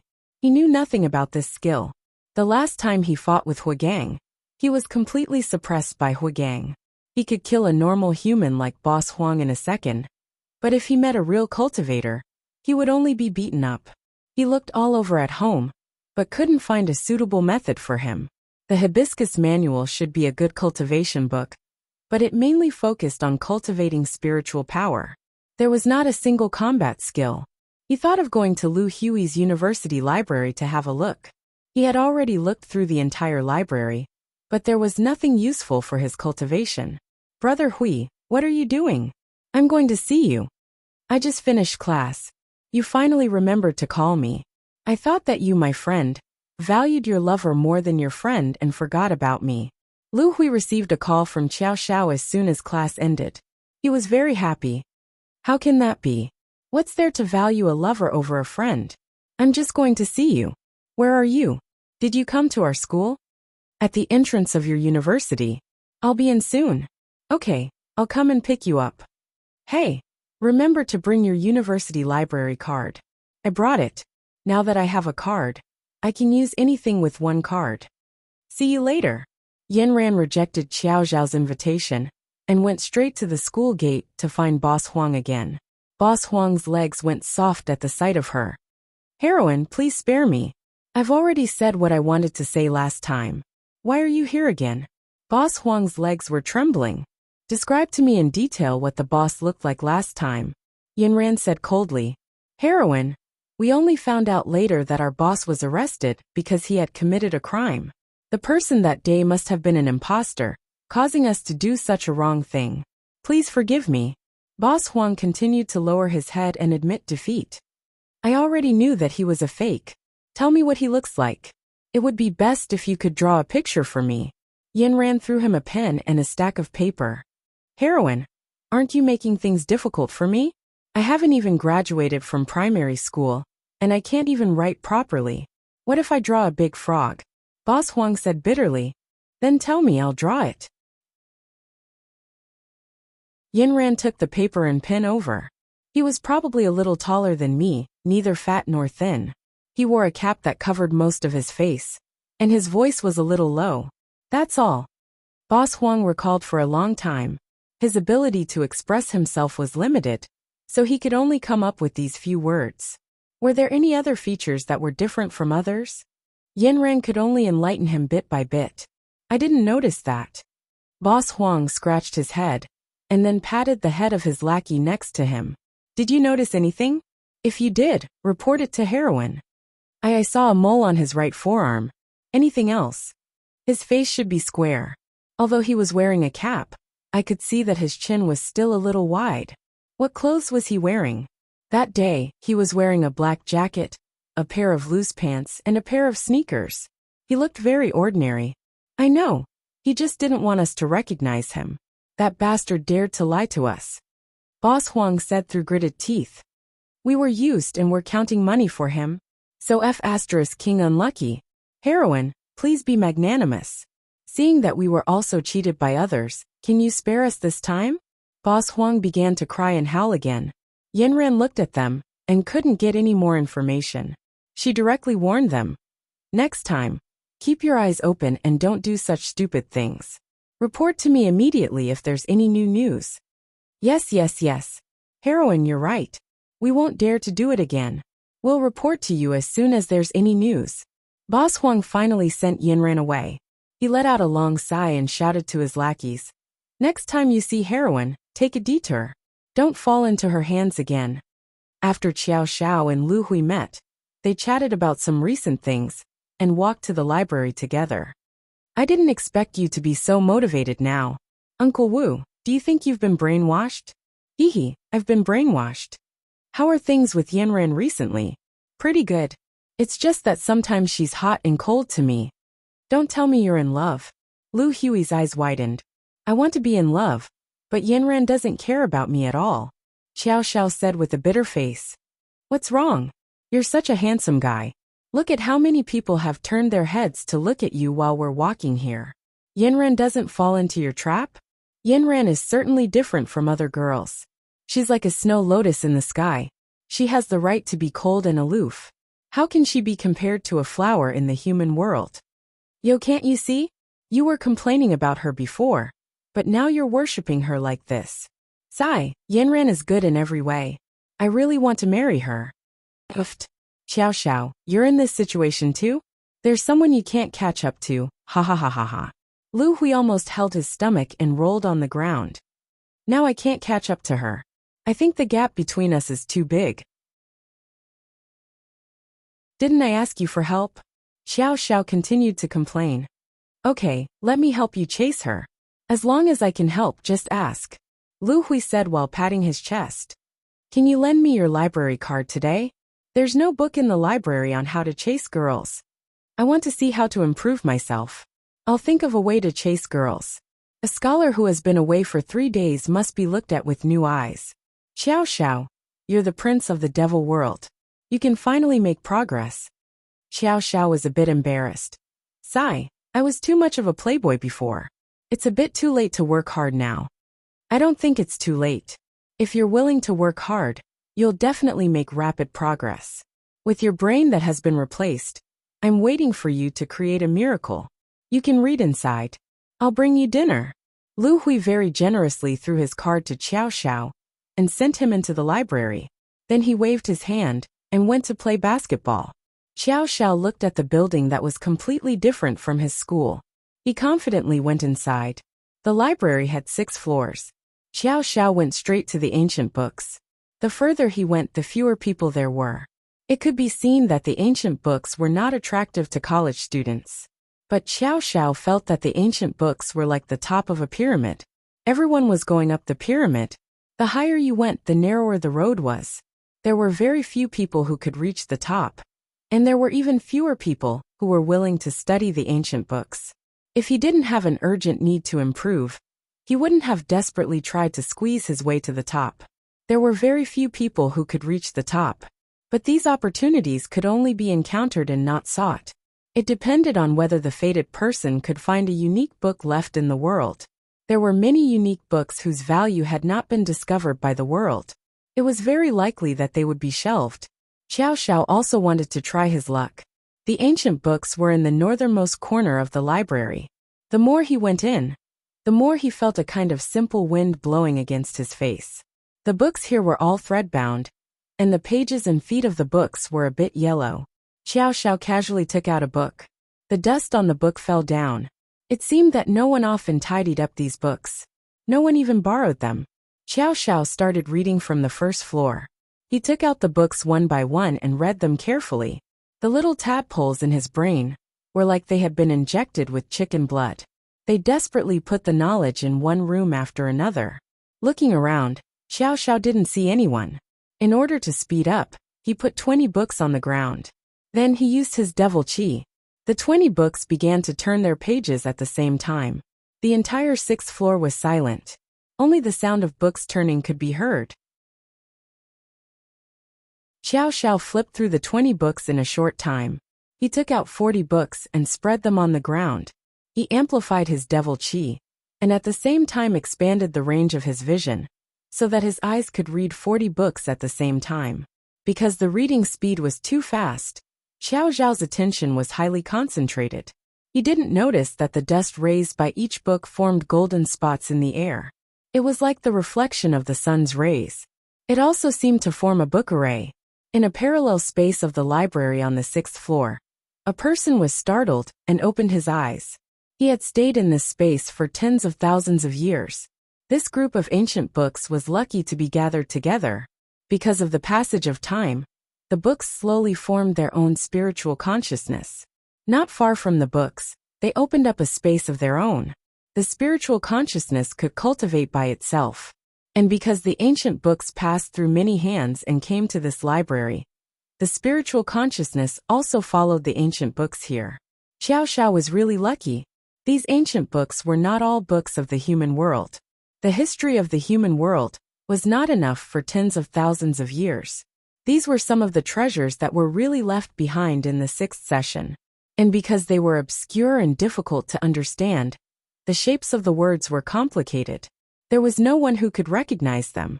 Fortunately, human beings worshipped the ancient words without any bottom line, so they could be preserved until now. Xiao Zhao's speed was getting faster and faster. Soon he had finished reading all the books on the 1st, 2nd, and 3rd floor. He had already sorted them into categories and put them in his mind. Xiao Xiao had a very good habit. Every time he finished reading a book, he would put it back in its original place. Except for the flying dust on the entire floor, no one could see any changes. The little tadpoles were excited as if they had been reborn again, because in these books they saw their former selves. These words were their former companions. Just like the dictionary they had read in the demon world before, they could only understand the words in it through translation. And this was the strength of these little tadpoles. Just as the little tadpoles were desperately absorbing and integrating the words, Xiao Xiao had already sat cross-legged and began to cultivate. But what he didn't expect was that a hole was suddenly torn in front of him, and someone pulled him in.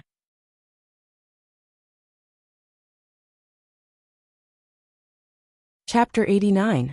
After Yanran got the basic portrait, she compared it with Director Fang's real appearance. It was really similar. Was it really like what Xiao Xiao guessed? Was Director Fang the one who did it? What was his purpose? Was Director Fang a spy sent by the other aristocratic families in the south? Or did he deliberately do it in the southern aristocratic families area to cause internal strife? Yanran didn't think that her grandfather sent Director Fang to do the test, because there was no such person on the list of cultivators in the southern aristocratic families. As a member of the southern aristocratic families, Yanran, who had the responsibility of guarding the southern aristocratic families, could not sit still when she smelled the scent of a conspiracy. Yanran did things directly.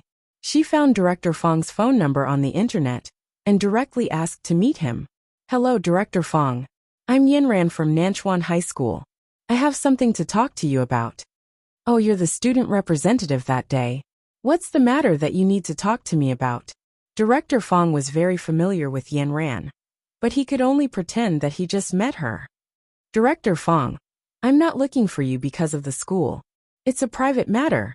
"Well, I'm not very familiar with you. Can't you tell me over the phone if you have something private to talk to me about? I don't know if you've heard of cultivators. If you're interested, I want to talk to you. If you haven't heard of it, then pretend that I didn't call you." Director Fang was silent for a moment. "I'm sorry, Yanran. I've never heard of cultivators. You might be mistaken. I'm not very interested. That's all. Goodbye." Director Fang hung up the phone. He didn't know why Yanran was looking for him. Did she find something? But he believed that he was very careful and didn't give himself away. Director Fang's refusal made Yanran suspicious. Director Fang also began to be vigilant. After work that day, Yanran directly blocked Director Fang in the park next to their neighborhood. He was still going to pick up his grandson, but as soon as he entered the park, he was stopped by Yanran. "Director Fang, I have something to talk to you about. Please come with me." Director Fang saw that Yanran had come directly to his door. It seemed that he couldn't avoid it. The two of them came to a pond in the park. There was no one around. Yanran was no longer polite. She was so simple and crude.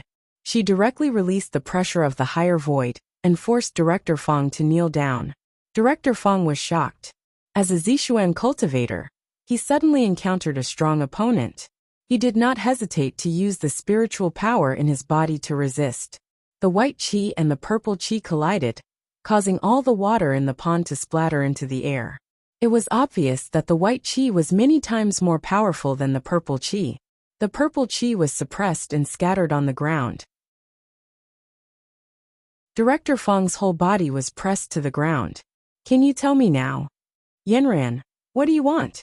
Director Fong trembled on the ground and asked. I just want to ask you, did you do what happened to Xiao Xiao? Why?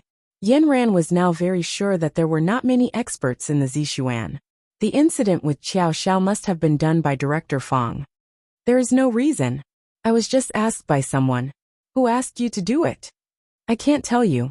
Yanran increased the pressure, and Director Fong spat out a mouthful of blood. Tell me, Yanran, is this how you treat your elders? You are the guardian of the human world.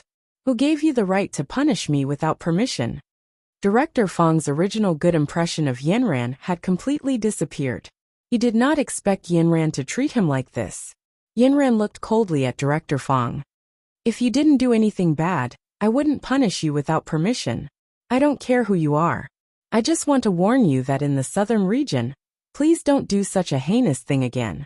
Otherwise, you will have to bear the consequences.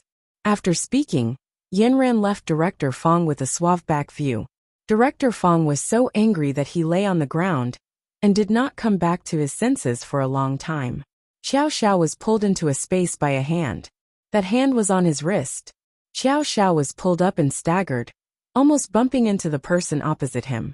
Then, the two of them looked at each other, staring at each other with their eyes wide open. The one with the big eyes was of course Xiao Xiao. The one with the small eyes was also a young man with a square face. Xiao Xiao felt that he was a square character. Who are you? Who are you? The two people asked each other the same question. Someone from the devil realm? How can you tell? The young man glanced at his wrist with his eyes. Their hands were still connected. The young man was holding his wrist with 4 fingers up and his thumb down, feeling his pulse. Are you a doctor? People who can feel pulses, or are called doctors, Xiao Xiao explained to him. No, I'm neither a doctor nor a doctor. Then who are you? Where is this place? Guess. Xiao Xiao found that this person was quite funny. When he spoke, his eyebrows were raised, as if he was not telling him. Xiao Xiao ignored him and looked at his surroundings. There was nothing here. It was empty like a desert, but the sand in the desert was replaced by fog. What kind of space is this? It's so barren that there isn't even a tree. It's easy to get a tree. The man casually waved his hand, and a bud slowly grew from the ground. Then it continued to extend upward. Leaves stretched out from the trunk, and soon grew into a small tree in front of Xiao Xiao. Xiao Xiao gave a thumbs up. Awesome, you know magic. This is nothing. Then show me something else. I know a lot of things, but why should I show you?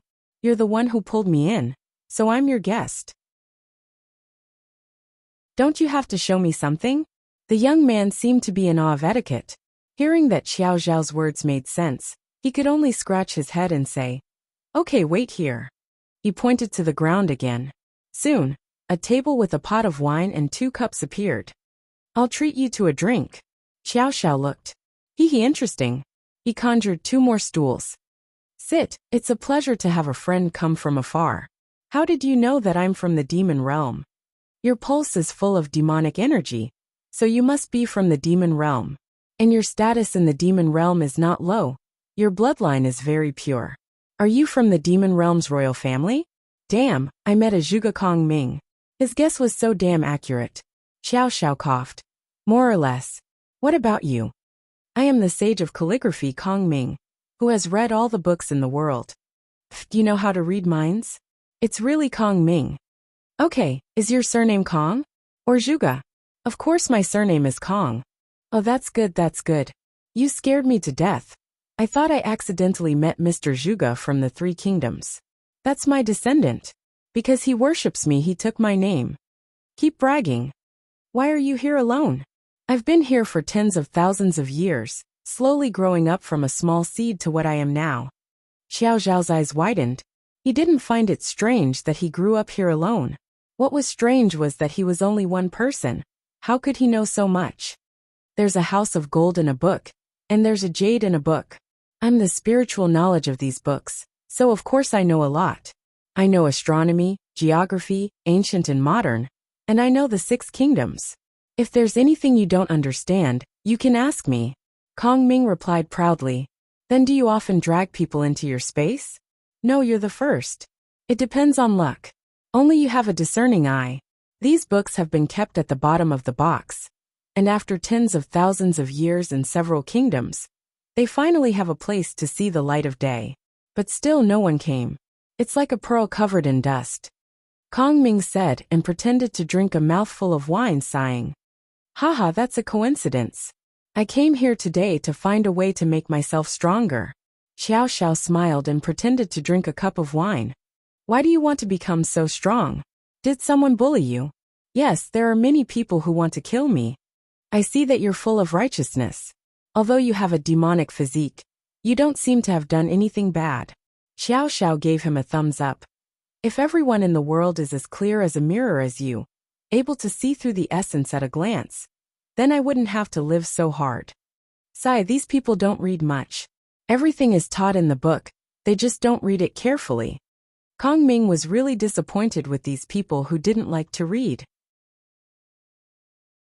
Xiao Xiao remembered that he didn't like to read before, and couldn't help but blush with shame. I saw that you read a lot of books just now.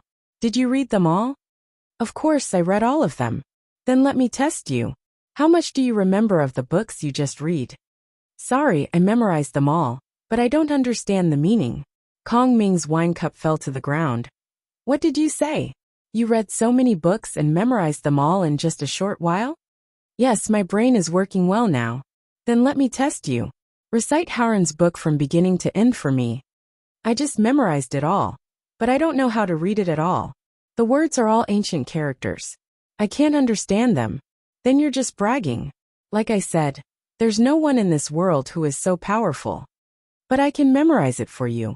Hashtag and at hashtag. Kong Ming conjured a pen and paper. Xiao Xiao touched it. It was hard and could be used. Kong Ming let him touch it from beginning to end. Kong Ming's initial disbelief turned into surprise, then fear, and finally worship. When Xiao Xiao finished memorizing it, he knelt on the ground with a plop. Master, please accept me. I've been looking for a master that I can follow for the rest of my life. Today I finally found one. Xiao Xiao hurriedly pulled him up. What's wrong with you? I've been here for tens of thousands of years. I've been alone for tens of thousands of years. I didn't expect to meet you today by chance. I'm the spiritual consciousness of books. I want to find someone who can control me. I've been looking for it, and today I finally found it. Xiao Xiao was a little confused. How did he get a follower just by memorizing a book? Sai, think carefully. I only know how to memorize books. Master, you don't know what's so magical about you. I don't think anyone in the 6 realms is more powerful than you. Please don't despise me. I must follow you.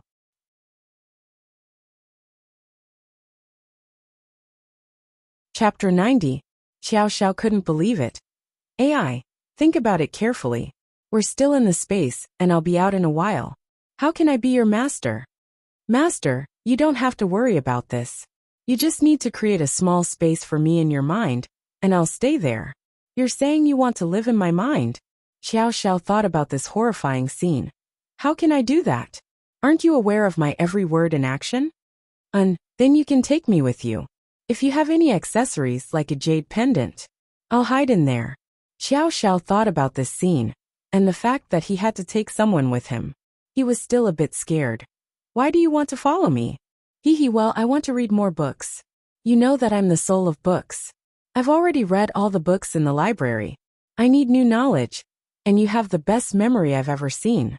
If I follow you, I'll have unlimited books to read. Moreover, I've been too lonely for so many years. When I saw you, I felt that I was fated to be with you. Please take me with you. Kong Ming said this with sincerity, but Xiao Xiao felt that he was like a piece of dog skin plaster. No matter how hard he tried, he couldn't tear it off. He had a headache. I can't even protect myself right now. What's the benefit of you following me? Don't worry. With me here, I'll definitely help you find what you want. You want to cultivate magic to make yourself stronger, right? That's easy. Although we don't have any related books here, my nose is the most sensitive.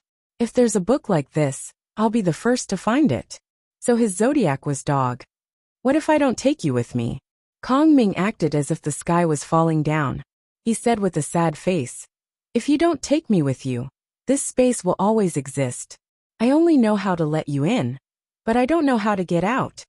You, teeth grinding. You idiot. You only know how to dig holes. You don't know how to fill them. Master, please take me with you. I beg you. Kong Ming grabbed onto Xiao Zhao's clothes and began to act coquettishly.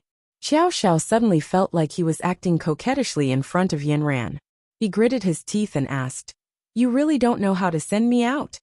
Kong Ming nodded with an aggrieved expression. Xiao Zhao searched his body for a long time and only found a necklace around his neck. This was the necklace he took when he went out this morning. Why don't you stay in this necklace for now? I'll find a better place for you when we get back. Kong Ming was so happy that he started to spin in circles. Xiao Zhao looked at him and couldn't help but laugh.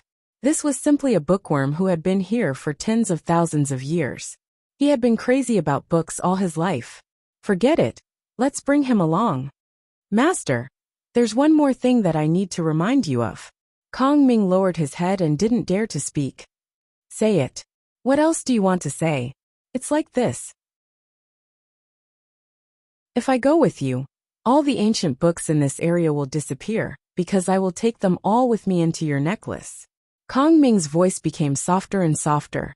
Xiao Zhao suddenly reacted. You mean you will destroy the library on this floor? Kong Ming nodded embarrassedly. Are you here to help me or to harm me? If this floor is destroyed, can I still get out? Won't the school send people to catch me?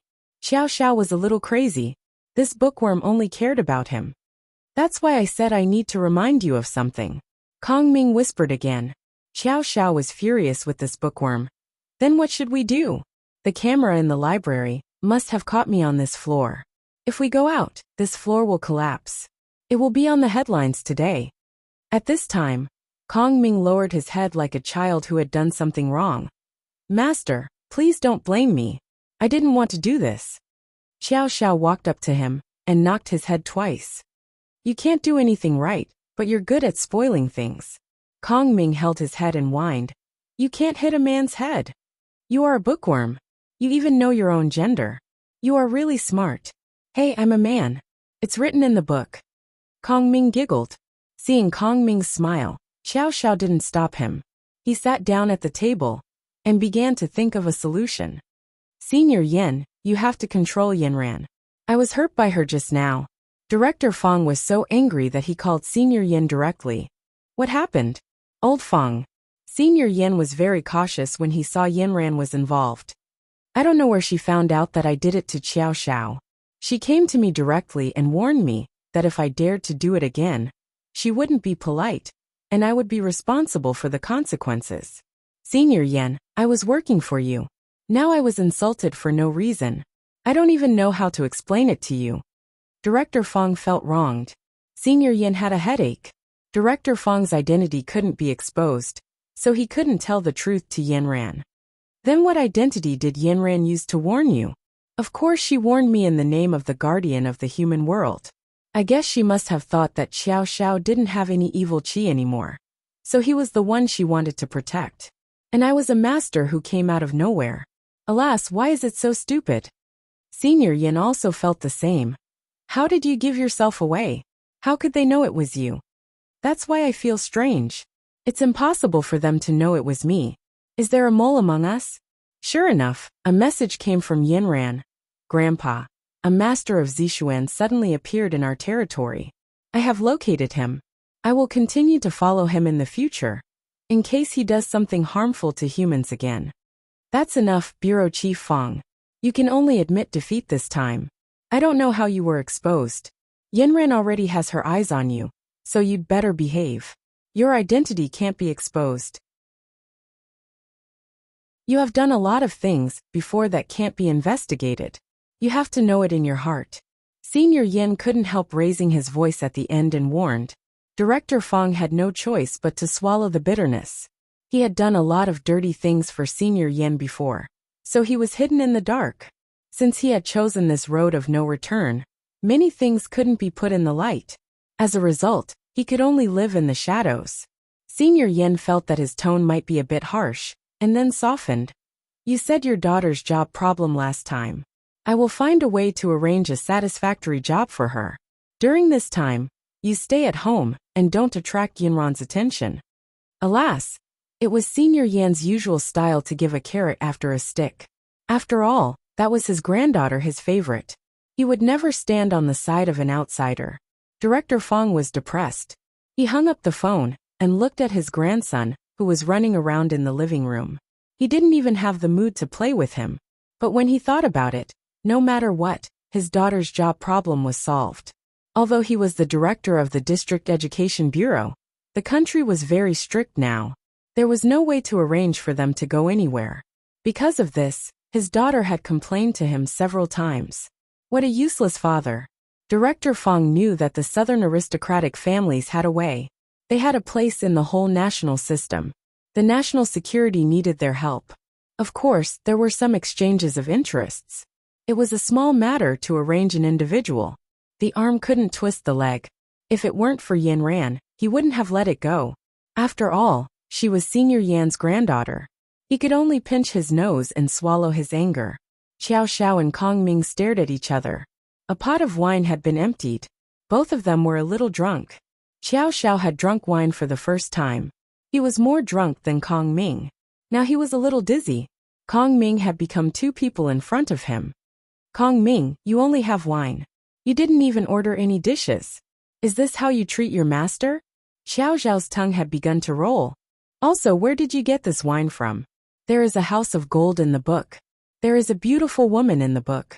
Why is there wine in the book? Of course. I can change anything in the book. Even if you want to change into a beautiful woman, I can do it for you. But you can only see it and can't touch it. It's just an illusion. I can only change inanimate things. I can't change them into living things. That tree just now was also a fake tree. Ha ha ha. You didn't see it, did you? Kong Ming rarely fooled Xiao Xiao. He was very proud. After all, you are just a flower. No wonder you can only drag me in and can't send me out. Tell me the truth. Did you drag these things in too? I'm not that good. Then what else can you do? Drag another person in and see. I want to, but in this library, you are the only one I have seen reading seriously. Xiao Xiao suddenly had an idea. Since you can stretch your hand out to grab me, can you stretch your hand out to send me a message? How do I send a message? I type a message on my phone. You put my phone out of the space and click send. That's easy. But what is it for? Xiao Xiao jumped up and hit his head again. It's all your fault. I have to find someone to help us. Otherwise, we will be locked up here for the rest of our lives. What else can we do? We can only get out if we destroy this floor. What else can we do? What's the use of finding someone? Stop talking nonsense. Xiao Xiao is already a little impatient from waiting. Hurry up and do as I say. Xiao Xiao wrote a very long message and told Yinran the whole story. Then he told her that he was waiting for her on the 6th floor of the library. Finally he added, I am in a certain space. You can't see me. Come quickly. I will starve to death if you don't come. Xiao Xiao took it for granted that Yinran could solve the problem that he couldn't solve. But he didn't expect that this problem also stumped Yinran.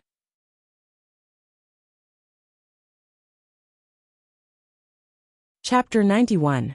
Yinran looked at the WeChat message on her phone and thought that Xiao Xiao was joking with her. Xiao Xiao said to her, I was reading on the 6th floor of Nanchuan University's library when I was dragged into the space by a soul. Now I can't get out no matter what. If I want to get out, the entire 6th floor of the library will be destroyed by me. Yinran, save me.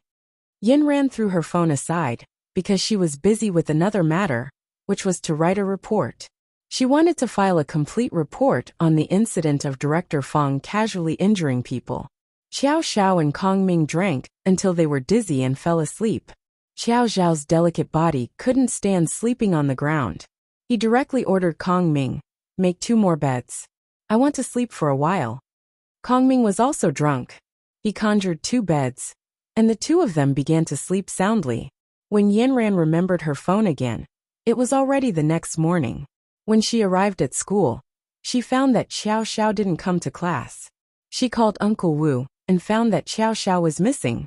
Yesterday, when Lu Hui went to the library to deliver food to Xiao Xiao, he couldn't find him and couldn't get through to his phone. At first, Lu Hui thought that Xiao Xiao had left. He called Uncle Wu to confirm, but there was no one at home. Lu Hui was anxious and looked all over the school, but there was no trace of him. He wanted to apply for the surveillance camera directly, but the teacher was off work, so he could only wait for the next day. Yanran knew that Xiao Xiao wasn't joking with her. However, if what he said was true, then at least Xiao Xiao's life wasn't in danger. He was just trapped. This was the first time Yanran encountered such a situation. She comforted Lu Hui and Uncle Wu and told them that she would think of a way. Yanran didn't have any good ideas. If what Xiao Xiao said was true, then it would be useless for her to go there rashly. She thought for a long time. Since she couldn't get through to him on the phone, why could she send him a WeChat message? Yanran sent a WeChat message to Xiao Xiao to ask about his current situation. Because the 2 people in the space were drunk, they had just woken up in the morning. Xiao Xiao looked at the space that she couldn't forget. She grabbed her hair and pulled Kong Ming up. "Check if there's a reply on my phone." Kong Ming was still in a daze. He looked at the phone in his hand and didn't come back to his senses for a long time. Xiao Xiao made a slow motion of extending the phone. Kong Ming's eyes followed the motion for a long time before he understood. "You want me to extend the phone again?" Xiao Xiao slapped Kong Ming's head. "I said you're a bookworm, but you still don't admit it. Hurry up, I still have to go to school today." Kong Ming finally woke up and stretched his hand out for a while. When he took it back, he found dozens of missed calls and messages. Xiao Xiao wasn't in a hurry to look at the others' messages. He only looked at Yanran's messages seriously. Why did she only reply in the morning? What did she do last night? He hurriedly repeated himself and asked Yanran to hurry and save him. Back and forth like this, the 2 of them talked for a long time before they finally understood the situation. In the end, Xiao Xiao didn't have time to type and directly sent a voice message. He talked a lot and then scolded Kong Ming. He asked Yanran to find a way to get him out in one piece. "Who is this person? Is he so capable? He can get both of us out of here?" Kong Ming was also interested. "Of course, this is my goddess. She'll be coming to pick me up in a while on a rainbow cloud." Xiao Xiao was full of admiration for Yanran. Yanran, on the other hand, was gnashing her teeth. This damned Xiao Xiao. How did he get himself into so much trouble? What should she do? In the end, Yanran replied to Xiao Xiao's WeChat message. "This matter isn't so easy to solve. Don't worry and cultivate inside. I'll get you out after a while." Xiao Xiao was dumbfounded. He looked at Kong Ming. Was he going to eat and live with this square-faced guy? "Hey, what else can you conjure up? How about 3 meals a day and a shower? Isn't your goddess coming to pick you up soon? Why is she staying with me for a long time?" Kong Ming was a little surprised. Xiao Xiao gritted his teeth and said, "My goddess is thinking of a way. She'll be here one day." Kong Ming jumped back far away. "Don't be angry. I'll think of a way." This bookworm struggled for a long time. Xiao Xiao finally found out that a shower could be conjured, but there was no water. Food could also be conjured, but it couldn't be eaten.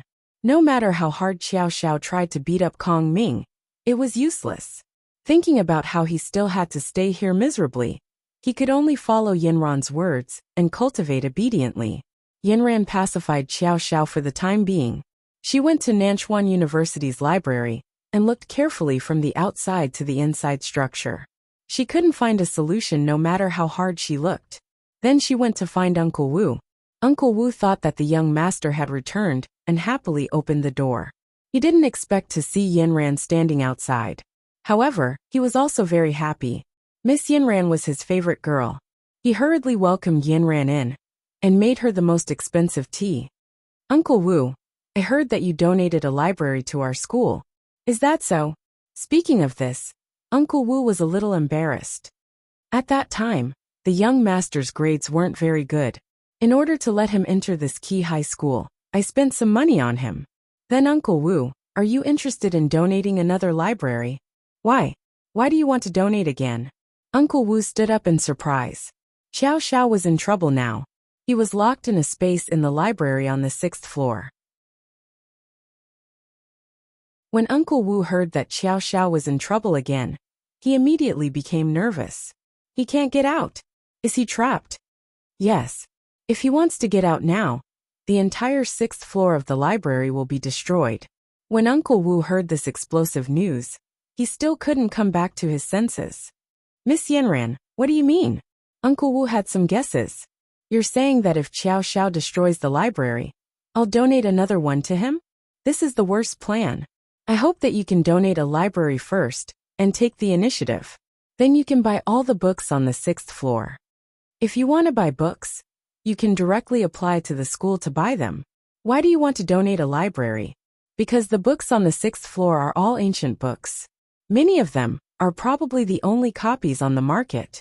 The school won't sell them for sure. Oh, I understand. Miss Yanran, you're saying that if I donate a library first, then ask the school to buy all the books on the 6th floor, then they won't be able to refuse. Miss Yanran, you're too smart. This is the only way I can think of to solve this problem right now. This is the only way to save Xiao Xiao without any harm.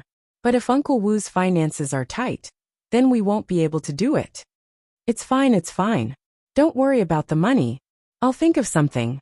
The key is to make sure that the young master can come back safely.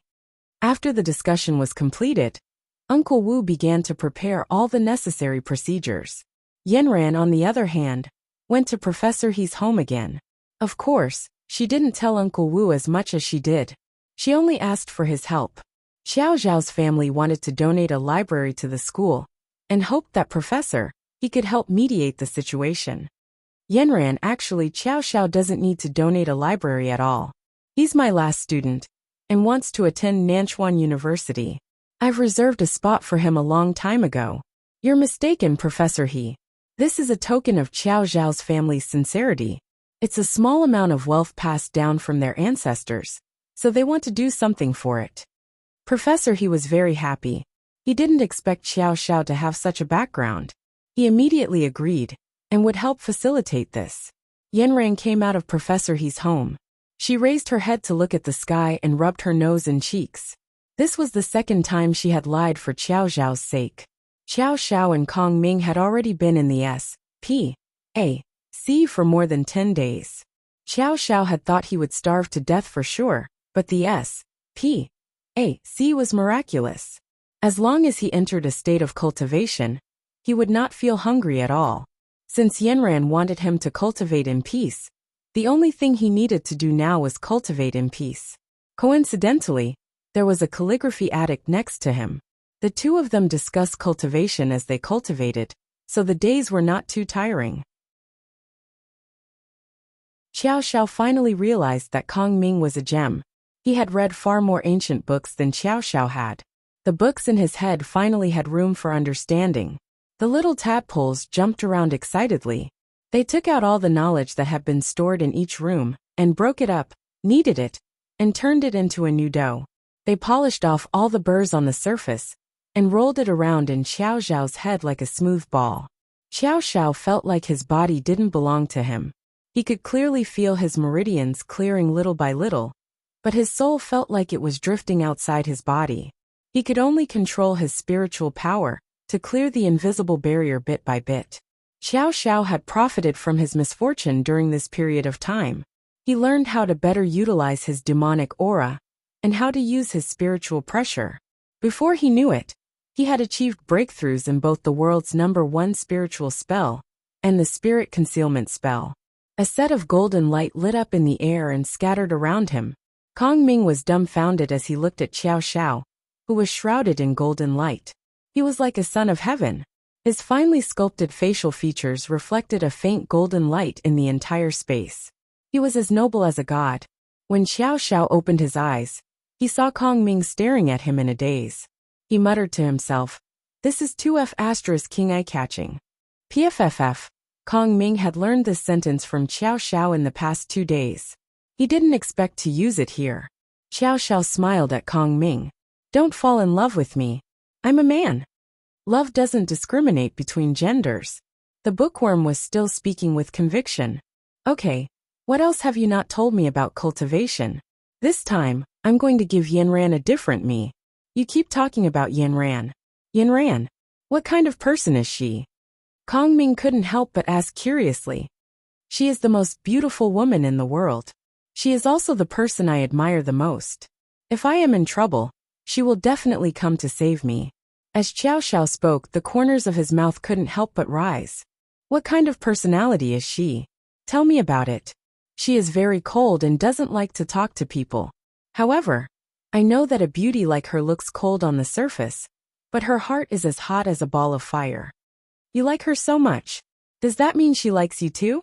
These words were like ticklish powder sprinkled into Xiao Zhao's heart. His heart was itching to know. "I think she likes me. Otherwise, why would she always come to save me?" After saying this, Xiao Xiao decided that when he went out, he would definitely ask Yanran. He didn't want to end up as a one-sided love.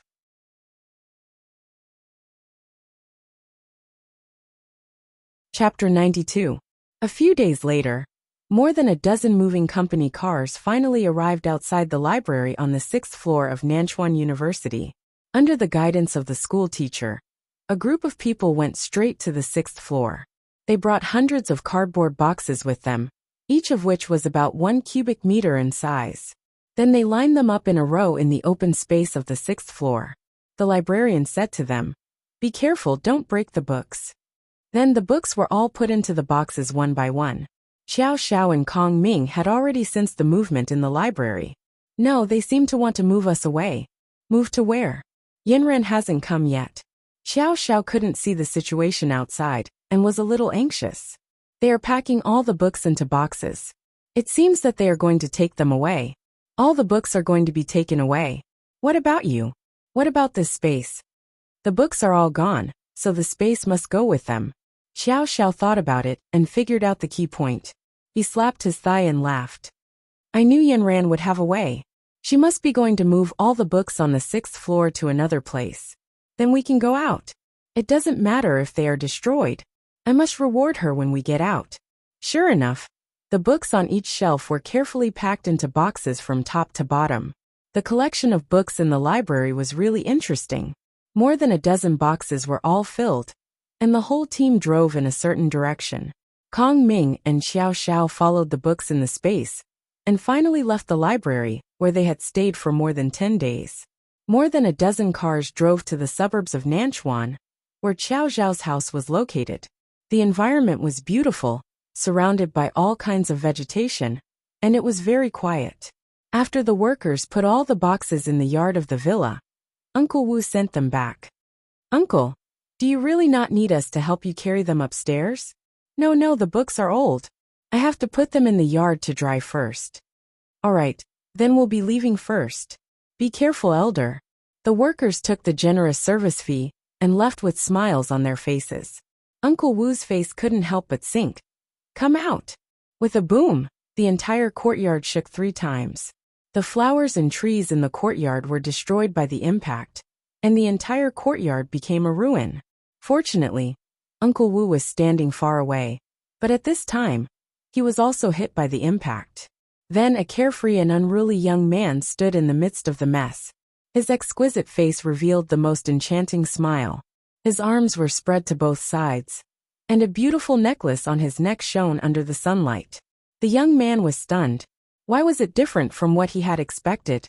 He put on what he thought was his most handsome pose and smile. Why wasn't Yanran waiting for him here?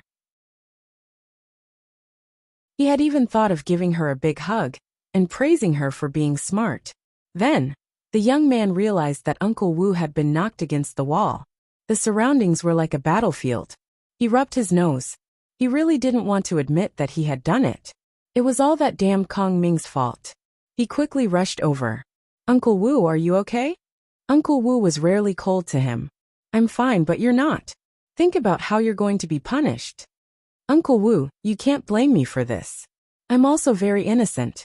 It's all that Kong Ming's fault. Xiao Xiao followed Uncle Wu into the house. In order to save you, I donated another building. Xiao Xiao rubbed his nose. He didn't expect that there would be such twists and turns. He could only smile mischievously. Uncle Wu, money is just a worldly possession. Our family has a lot of money. Just treat it as a charity. Miss Yanran has been busy for you again. I don't know what to say to you. Let's see how you will repay the favor you owe her. Uncle Wu said and ignored Xiao Xiao. Xiao Xiao had no other choice at this time. He smelled his armpits and turned his head away with a frown. It was really unbearable for him to not take a shower for so many days. He had to clean himself first. That afternoon, the afterglow of the setting sun slowly filled the whole sky. The small park seemed to be covered with a layer of red veil. It was hazy, making people unable to see clearly.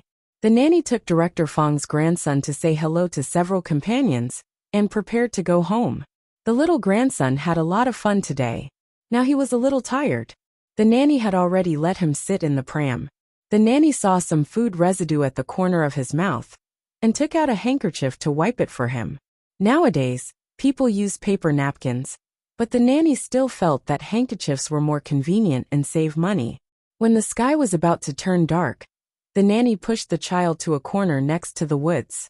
There was no one in front or behind. This was the path she walked every day. She couldn't be more familiar with it. It was the same today. She lowered her head and looked at Xiao Bao in the pram. The little guy was being pushed in the pram and had begun to feel sleepy. She put the cover of the pram over Xiao Bao's head. But just as she lowered her head, the nanny felt dizzy and fell to the ground. After a while, Xiao Bao disappeared from the pram, leaving only the pram parked alone at the corner. Director Fang got off work a little late today. When he reached home, he didn't see the nanny with his grandson. He guessed that they played late today. He might as well go and pick them up himself. He went downstairs and walked out of the neighborhood, heading to the park next to it. Before he walked into the park, he saw a group of people huddled together in front of him under the dim light. Isn't this Xiao Bao's nanny? Why did she faint here? Where did Xiao Bao go? I know her. She comes to the park every day. She's Xiao Bao's nanny. Call an ambulance. Director Fang didn't care at first. He wanted to walk directly through the crowd. But suddenly he caught a glimpse of the pram parked in the crowd. It seemed to be exactly the same as his. He turned around abruptly and pushed through the crowd. Director Fang, it's great that you're here. Your nanny fainted. When the crowd saw Director Fang, they all let out a long sigh of relief. My grandson. Where is my grandson? Director Fang found something wrong as soon as he got closer. Why was his Xiao Bao missing? I didn't see Xiao Bao. I only saw your nanny fainted here. Xiao Bao is missing. Could it be that Xiao Bao was taken away by bad people? No, it's very safe here. The child has never been lost. Did he run off to play somewhere else? Everyone help look for him. When Director Fang heard that, it seemed that his Xiao Bao was lost. His head buzzed. Finding the child was the most important thing now. Help me first. Send my nanny to the hospital.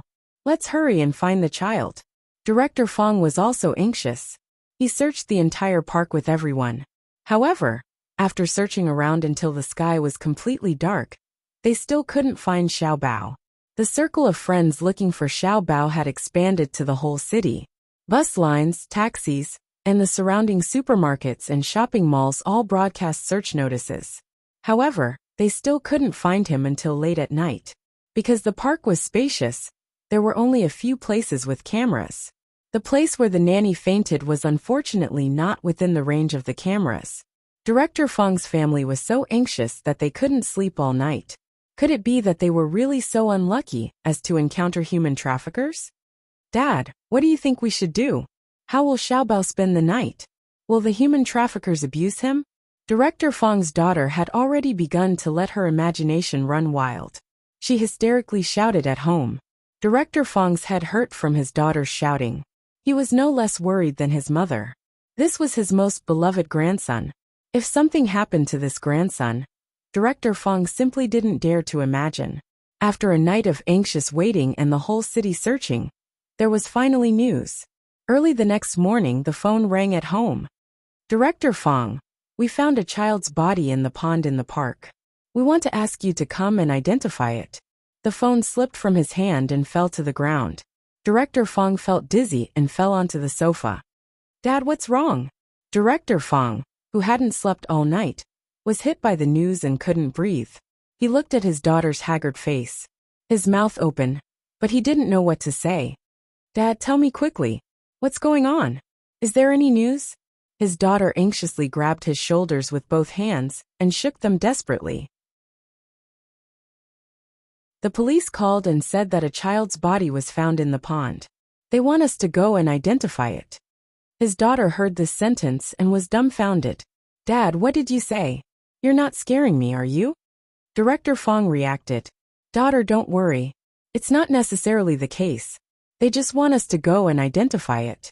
Hurry up and pack up. We'll go and take a look first. It's definitely not the case. His daughter suddenly shouted, Pack up? Xiaobao is gone. How can I be in the mood to pack up? Director Fong had to go along with his daughter. Okay. Don't worry. We'll go right away. Director Fong's family came to the pond in the park with great fear. Before they got close, they could already see that it was their Xiaobao. He was wearing the same clothes he wore yesterday. Xiaobao's mother rushed over and began to cry heartbreakingly. Director Fong also felt that the sky was falling. How could this be? The police said to Director Fong with a heavy heart. The child should have accidentally fallen from the bridge next to the pond. Because the child is still too young, the gap on the railing is wider. The police couldn't go on. Director Fong couldn't listen anymore. He couldn't accept this at all. He took a step back and fell to the ground. His family members behind him were shocked. They rushed over and wanted to help Director Fong up. But they didn't expect that Director Fong's eyes would roll over and he would faint. Call an ambulance. Director Fong fainted. The scene was chaotic. The child's body hadn't been dealt with yet, and the pillar of the family had fallen. The child's mother and grandmother were so sad that they couldn't do anything. Everything could only be pushed onto Xiaobao's father. This man was also crushed by this sudden blow. The burden of the whole family was like a mountain pounding on his back. But looking at the old and young in his family, and his wife's completely lost eyes, he could only grit his teeth and carry everything on his shoulders with red eyes.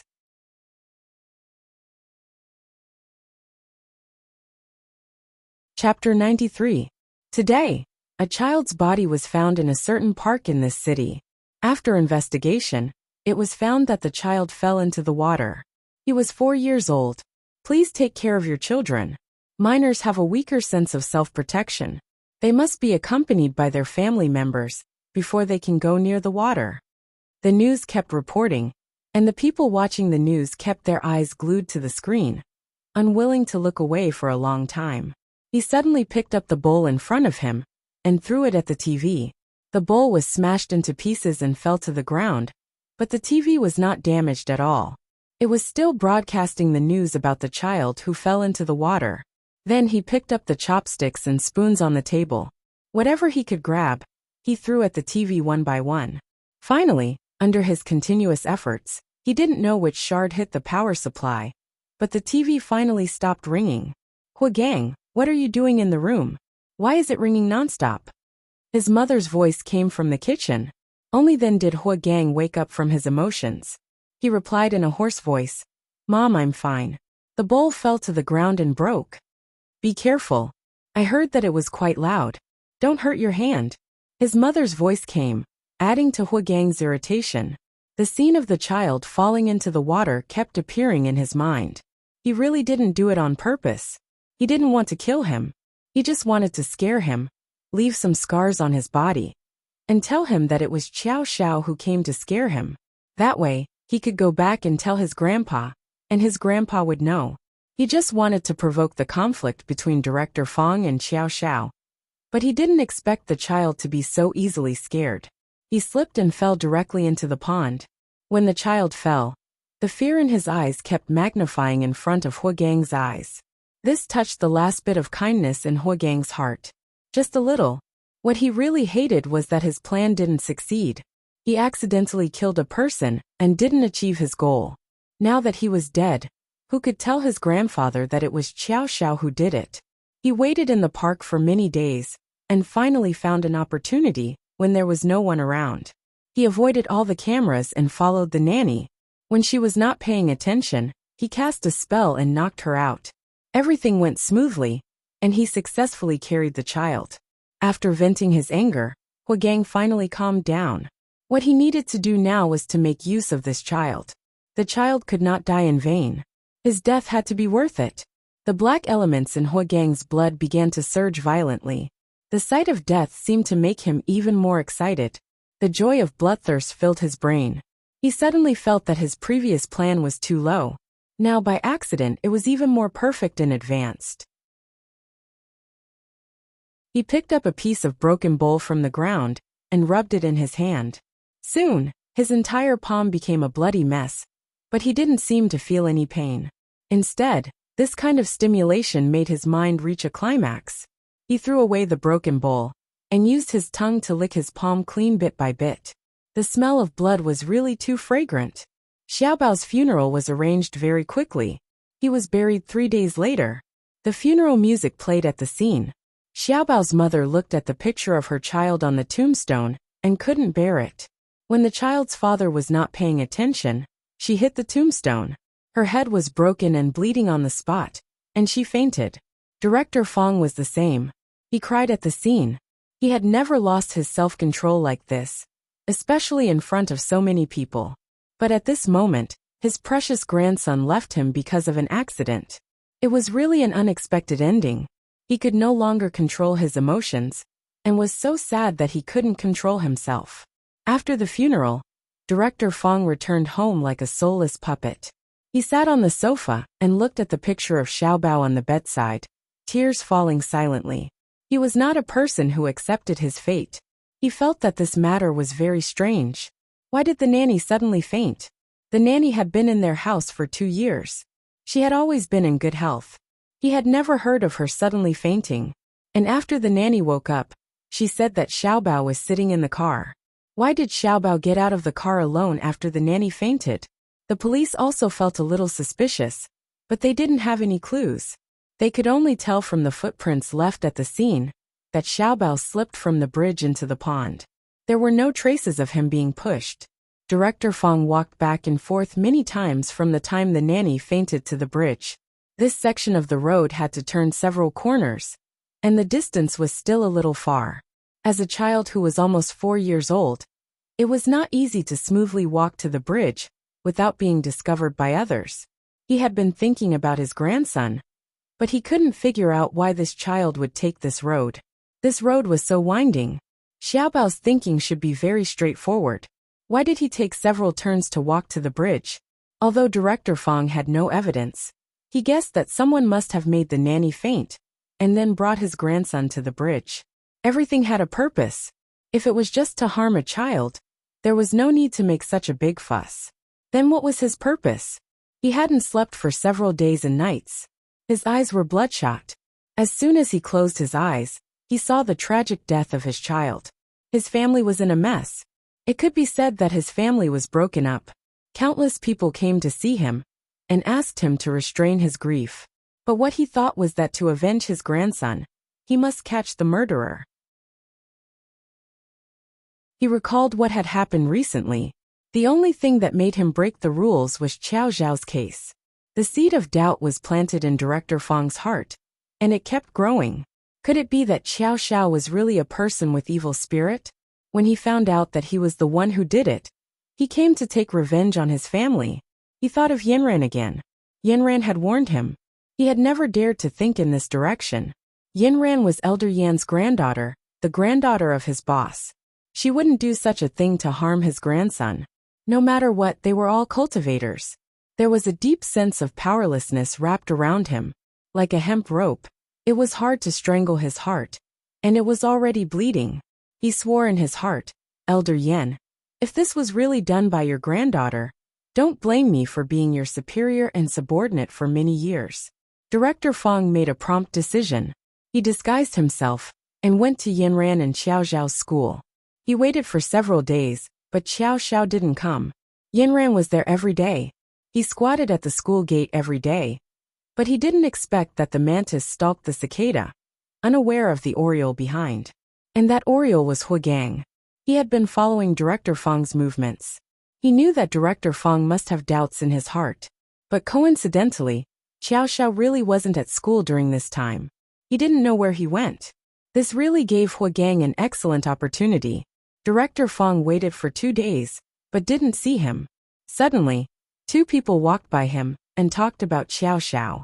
I heard that Xiao Xiao hasn't been here for a long time. Do you know where he went? I don't know. There hasn't been an update on Tieba for many days. Do you think something happened to him? I don't think so. His kung fu is so good.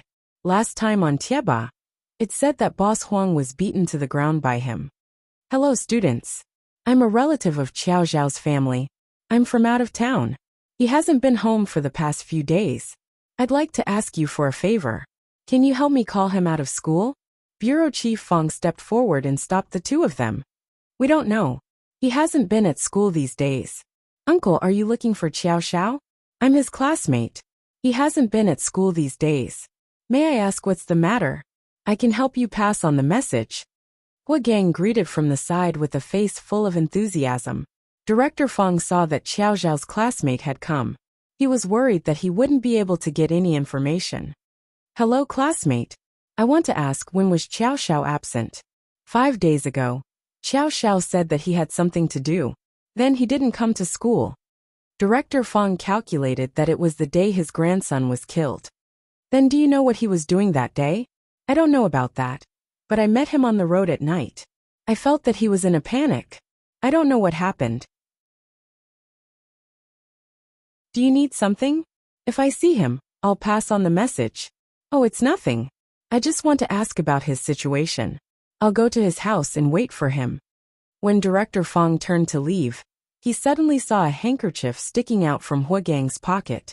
Director Fang felt like he was struck by lightning, because he couldn't be more familiar with this handkerchief. The other children all used napkins, but only their family Xiaobao used a handkerchief. Because the nanny was thrifty, she felt that using napkins was too wasteful, so she specially bought a handkerchief for her. Director Fang couldn't hold back anymore. He went forward and took the handkerchief from Huagang's pocket. He asked sternly, "Where did you get this?" Huagang seemed to be confused by the question. He was shocked. "Oh, this is the handkerchief that fell from Xiao Xiao when I met him that day.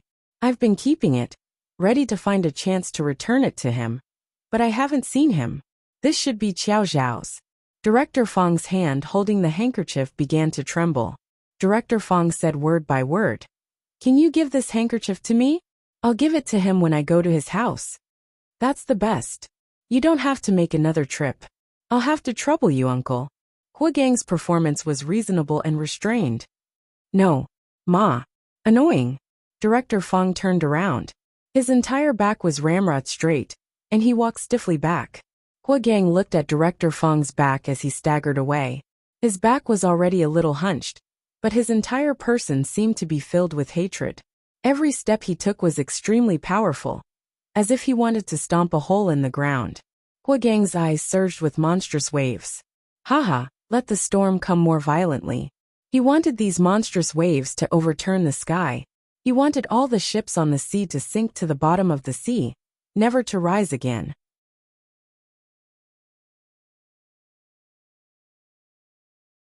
Chapter 94. Xiao Xiao returned home after a few days. He found a bracelet and put Kong Ming in it. Finally, he could have a good sleep. He lay on the bed and felt the spiritual energy around him flowing into his body. This was the most comfortable moment for him. It was a habit he had formed since he was a child. After returning from the library, he was pleasantly surprised by a different change. The 7th level of spirit concealment spell was meridian convergence. In the space, he always thought that he had broken through to the 4th level. Unexpectedly, he found that he had reached the 7th level. Time in the space had slowed down. The speed of leveling up had also become faster. Ha ha ha ha ha, this is great. The heavens are helping me. Now that he could use the devil energy freely, he was no longer afraid of those little ghosts bullying him. At this speed, I will soon reach the upper level. Xiao Xiao thought proudly. He called Yinran, but she didn't pick up. He could only give up and wait until he reached school tomorrow. Uncle Wu's voice sounded at the door. Young master, please clean up the yard. Huh. Xiao Xiao completely forgot that he had destroyed the yard. Looking at Uncle Wu's cold eyes and no room for negotiation, Xiao Xiao had no choice. He really wanted to drag Kong Ming out of the bracelet and let him clean up. He had to clean up after Kong Ming's mess. It was really smelly. When he came to the yard, Xiao Xiao saw that the ground was in a mess. There wasn't even a place for him to stand. He had a headache. Forget it, he might as well take it all away. His family's villa was built at the foot of a mountain. Xiao Xiao could test the level of his devil energy. He pointed in the air and deftly changed the talisman. The air fluctuated and formed a small circle of faint golden light. The circle rippled like water and gradually expanded until it covered the entire courtyard. It was as if the courtyard was covered with a golden cover. Then, the garbage in the yard seemed to be pulled by a strong suction force and flew little by little into the golden lid. Seeing that all the garbage had entered the lid, Xiao Xiao shouted, "Go!" His hand wrapped the entire lid into a golden ball and flew towards the back of the mountain. After a long time, the lid fell to the ground with a bang. The tremor was so great that the ground shook 3 times. Uncle Wu rushed out of the room. Looking at the flat yard, he was surprised. Young master, where did the things in the yard go? Xiao Xiao was very proud. Uncle Wu, my devil energy has improved. Look, I can already move the things to the back of the mountain. You mean you threw the garbage to the back of the mountain? Yes, I'm smart. Look at how clean the courtyard is. We can redesign the courtyard and plant some more beautiful flowers and plants. I want them to be colorful. Before Xiao Xiao could finish, Uncle Wu slapped him on the forehead. Haven't you learned about environmental protection? What should we do with the garbage in the back of the mountain? After saying that, Uncle Wu had to pick up the phone and think of a way to find someone to carry the garbage. Xiao Xiao touched his nose. Did he do something wrong? Well, it seemed that he didn't consider the environment. But his devil energy had improved greatly, which was really something to be happy about. Every time Xiao Xiao returned to school after taking leave, his classmates would always find something different about him. Brother Qiao, why do I find you more handsome? Your eyelashes seem to have grown longer. Zhang Daong lay next to his face and looked carefully. Why can't I see a single pore? Is this human skin? Xiao Xiao also felt a little different. When he looked in the mirror in the morning, his whole face was surrounded by collagen. His skin was tender, and his eyes were deeper. Could it be that the space had a beautifying function? It seemed that meeting Kong Ming this time was a blessing in disguise. Xiao Xiao grinned. If I'm not handsome, how can I make you worship me? Brother Qiao, where did you go this time? Tell me about your adventure. Ma Xiaoxian also came up. No adventure. I suddenly walked into a deep mountain forest and got lost. I wandered around the world for a few days before coming back. Xiao Xiao said jokingly. His 2 long legs were on the table, and the chair was swaying back and forth. It was so cool. Is there a female ghost in the deep mountain forest? Wang Jinyan was always mysterious. Do you think this is Yin Liaozhai? I didn't meet a female ghost, but I met a male Taoist priest who taught me cultivation. Xiao Xiao continued to talk nonsense. Dajinshi is popular now. Did anything happen between you and him? Ma Xiaoxian followed Xiao Zhao's words and continued.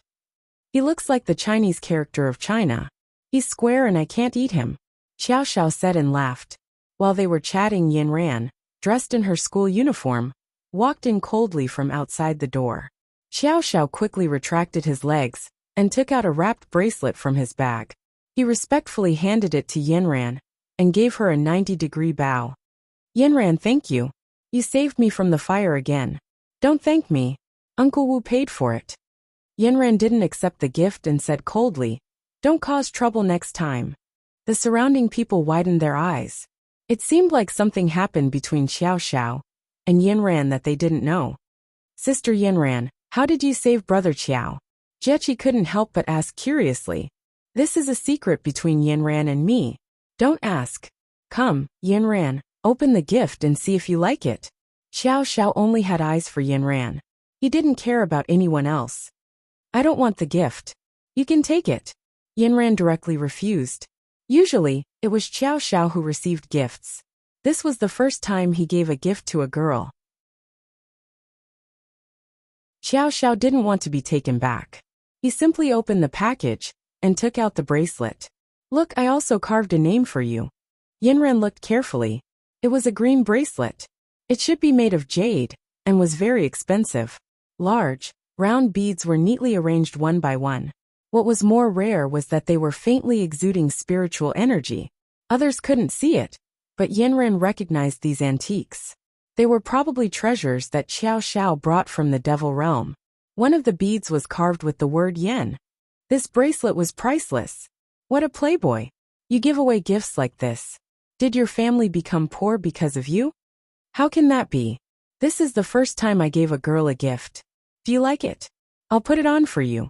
Xiao Xiao grabbed Yinran's wrist and put it on for her. Yinran wanted to take it off, but she didn't expect the bracelet to be like a part of her body. She couldn't take it off in a short time. Yinran couldn't help but be angry. Xiao Xiao, how can you force a deal? How can I force a deal? This is my sincerity. Take it and don't return it to me.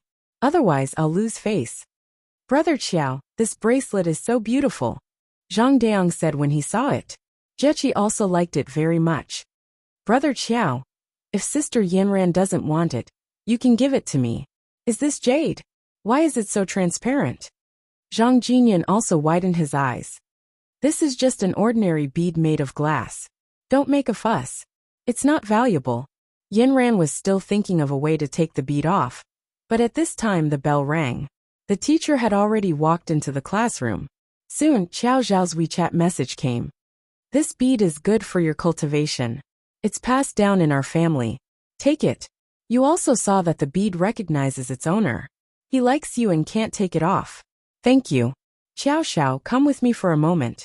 Before class ended, Miss Zhu took her books and was about to leave. Suddenly, she remembered something and called Xiao Xiao outside the classroom. After class, go to the principal's office. Principal Yi is looking for you. Okay, teacher. I'll go right away. Do you know what it is? Xiao Xiao replied respectfully.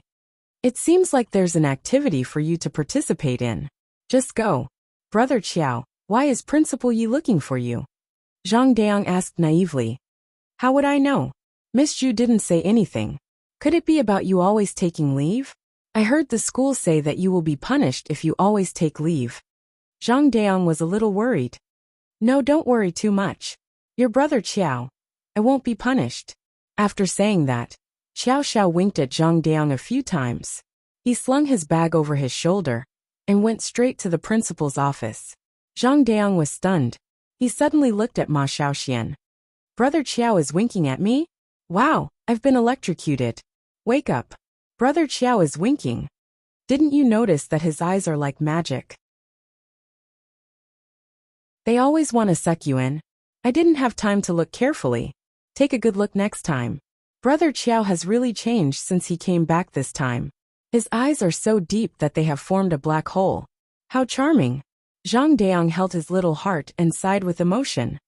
I think you've been poisoned by Brother Qiao. Wake up. Ma Xiaoxian directly punched him in the chest.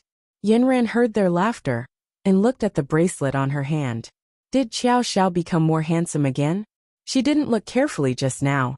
Principal Yi, you're looking for me? I'm Xiao Xiao. Xiao Xiao, I know you. Come in and don't be shy. Principal Yi smiled and asked Xiao Xiao to sit down. He even handed him a bottle of mineral water. The main reason I asked you to come today is that I heard that your family donated a library to Nanchuan University. Is that so? Xiao Xiao was speechless when he heard that it was actually about this matter. This is my family's doing. I'm not particularly clear. It seems like such a thing. If it's for your place in the university, then your movement is a bit big. With your current grades, it's definitely not a problem to get into Nanchuan University. But what I hope most is that you can get into the #1 university in the country. That's the dream of all the students. Principal Yi, you've misunderstood. My family donated a library not for my place in the university. When the time comes, it's still to see which university I can get into. Is that what you think? Then does your family have the same intention? They just want me to finish my studies. There's no special request. Principal, you can rest assured that I'll do my best. But your family's spending is really big. What does your family do? Xiao Xiao cursed in his heart. What can I say? Principal, my family has a mine.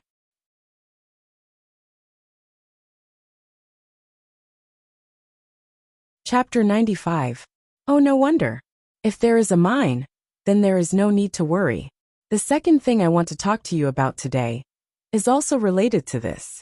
Nanchuan University and our Nanchuan High School are holding an activity together. They hope that we can send an outstanding student to represent them. You just donated a library to our school and theirs, so we want to send you as our honorary student to participate in this activity. What do you think? The principal's attitude couldn't be better. Xiao Xiao asked, what kind of activity is it?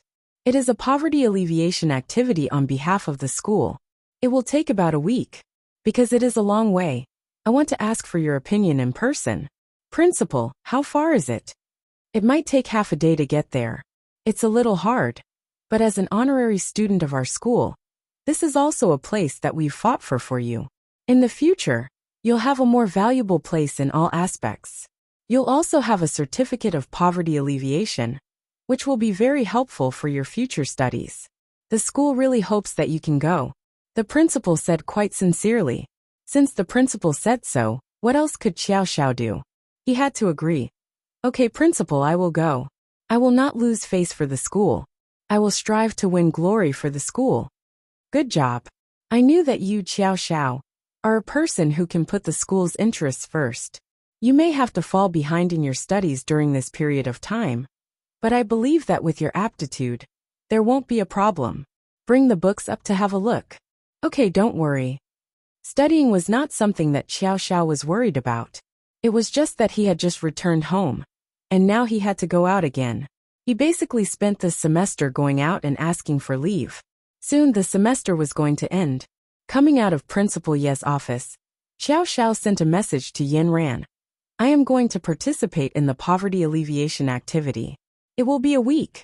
Don't miss me too much. Then he took a selfie and studied it carefully. It seemed that he had really become more handsome. His eyes were deep and charming, and his black eyeballs seemed to be even darker than before. They were sparkling and translucent, like black and noble glass. Her lips also became more lustrous and glossy. Xiao Xiao half blinked her eyes and pouted slightly. She made a heart with her hand in front of her chest, as if she wanted to blow the heart to someone else's side. With a click, a handsome portrait was fixed on the frame. He was very satisfied. He wrote 2 words on the bottom right corner of the photo. I miss you. Then he sent it to Yin Ran. At this time, Yin Ran had already returned home. Her phone rang twice. She opened it and saw a WeChat message and a selfie. Looking at the photo that had been carefully crafted by God, her little heart still trembled a little when she saw how handsome Xiao Xiao was. Who knew how many girls this demon was going to harm? Yin Ran was very surprised that Xiao Xiao would be selected to participate in the poverty alleviation activity. She knew about this activity. Every year, the school would only reserve a place for the graduating students. They were only in the 2nd year of high school. It was reasonable to say that they would not be selected, because this activity would add points when various universities enrolled students independently. It was very useful for their advancement. She replied to Xiao Xiao. Why did the school choose you? Xiao Xiao saw that Yin Ran actually responded to him. He hugged the phone happily and kissed it twice. Isn't it because you helped me donate a library? I am now famous among the students. So you asked for it. The conditions there are very difficult. Bring more food. Yin Ran looked at his narcissistic appearance and really wanted to kill him. I will go alone. It will be lonely. Remember to chat with me. There will be no signal there. Don't worry. Xiao Xiao immediately sat up straight. What kind of place is that? There is no signal at all. Xiao Xiao suddenly regretted. He sent a message to Yin Ran. Can I not go? I have no regrets. I will not send you off. This Bingshan Yin only knows how to make me angry. I am so good to her, but she is so cold and hot to me. Why is it so difficult to chase a girl? The departure time was set to be 3 days later. Uncle Wu knew his itinerary, and prepared 3 big boxes for him. They were filled to the brim. "Uncle Wu, I am going to help the poor. Do you want me to give these things to others?" "No, young master. These things are for you. I am afraid that you will suffer there. Please, Uncle Wu, I am going there to suffer. If I continue to be so extravagant, and compared to those poor children, how will the press release be written?" Uncle Wu thought about it and agreed. "I say, young master, you are going to help the poor. Why do you have to stay there for a week?" "I heard from Principal Yi that we have to teach there. We will be teachers for a few days and teach those children." "Oh, this is quite interesting. Not bad, not bad. It is a good opportunity to train. Young master, this is called training in the human world." Xiao Xiao felt a headache. Uncle Wu stopped joking. "I heard that there is not even a place to shower. There is also no signal. These few days are going to torture me to death." "Young master, there is no cell phone in the demon world. You have to get used to it," Uncle Wu said righteously. In the end, Uncle Wu prepared a backpack for Xiao Xiao. There were some snacks inside and nothing else. "Uncle Wu, this is too little. Other than food, there is nothing else." "Young master, the conditions there are difficult. You probably won't have a place to shower, so you don't have to bring any clothes. You should at least bring me 2 pairs of underwear and socks. Young master, you don't wash your clothes. You might as well not change them. Otherwise they will stink to death." Xiao Xiao ground his teeth. He couldn't explain it to Uncle Wu. He ran back to his room and stuffed a few clothes, 2 pairs of underwear and socks. Just as he was about to go out, Kong Ming in the bracelet suddenly called out, "Xiao Xiao, bring me a few books. Otherwise, I will be bored to death." Xiao Xiao had no choice. He grabbed a few books and threw them into the backpack. "Young master, it is too late. Hurry up." Xiao Xiao ran downstairs and waved his hand. Like a small beast out of its cage, he quickly escaped from Uncle Wu's eyes. This time, Nanchuan High School had a total of 1 Miss Zhang and 2 students. One was Xiao Xiao, and the other was a graduating boy called Shin Ho. He knew the senior. He was an excellent student. Like Yin Ran, he was the top student in the 3rd year. He was always on the school's honor roll, and had never taken it down. In the car, Xiao Xiao heard from the teacher that there would be teachers and students from another school. In addition, there would also be leaders from the Education Bureau coming to inspect and express their condolences. Xiao Xiao's heart thumped. The District Education Bureau's director Fang left a deep impression on him. Although Yanran didn't tell him whether it was this person or not, he had subconsciously blacklisted Director Fang. He hoped that he wouldn't meet him again. He sent a WeChat message to Yanran and told her about their group. He also told her that he heard that the leaders from the District Education Bureau would also be there for an inspection. He didn't say what he was worried about, but Yanran read between the lines. "I'll ask around. Don't worry." With Yanran's words, Xiao Xiao felt relieved. As long as he had Yanran's approval, he would feel at ease. After the car drove off the Nanchuan Highway, it went straight to a small country road. At first, the road was smooth, but after driving for almost an hour, it seemed that nails began to grow on the ground. The car was bumping up and down. Xiao Xiao was sitting in the car with his eyes closed. He was about to fall asleep, but the bumpy road woke him up. He looked at the scenery outside the window. It was desolate. It seemed that they had entered a mountainous area. The mountain here was very strange. Half of it was white, and the other half was green. The white color was probably blown out by explosives, and the green color was messy and covered the back of the mountain. The mountain wasn't particularly high, but it was beyond the horizon of ordinary people. The road up the mountain was very uneven. The driver said that he wanted to go around the mountain and drive from the mountainside.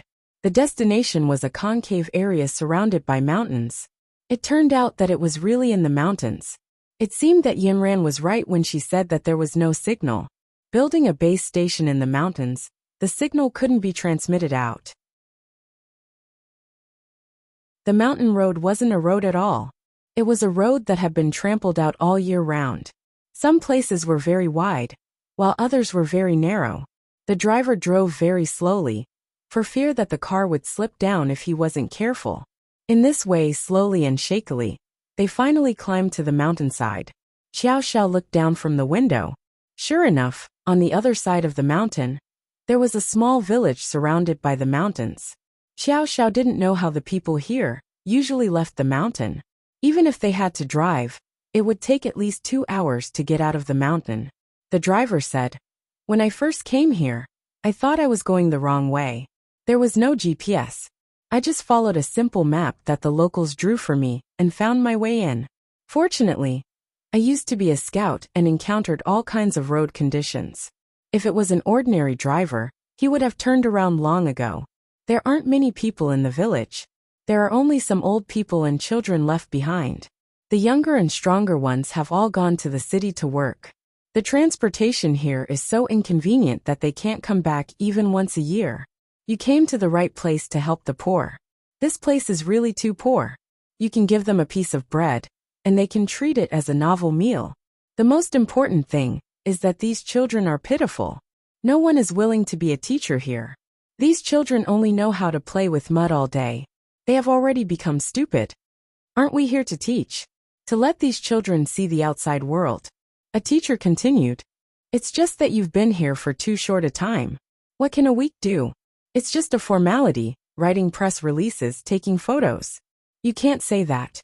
A short time doesn't necessarily mean that it's useless." The teacher disagreed with the driver. As teachers, we actually give the children a kind of influence and inspire them to be eager to learn. We also brought some books. If they are willing to take the initiative to learn these books, it will be enough for them to learn for several years. Okay. You are all cultured people. I don't really understand. I think that children still need companionship. They need to be taught by example. Everyone around them is playing with mud. How can you expect them to improve?" Xiao Xiao felt that the driver's words made sense. However, he didn't say anything. It was also his first time coming to such a poor place. He wanted to see the situation first.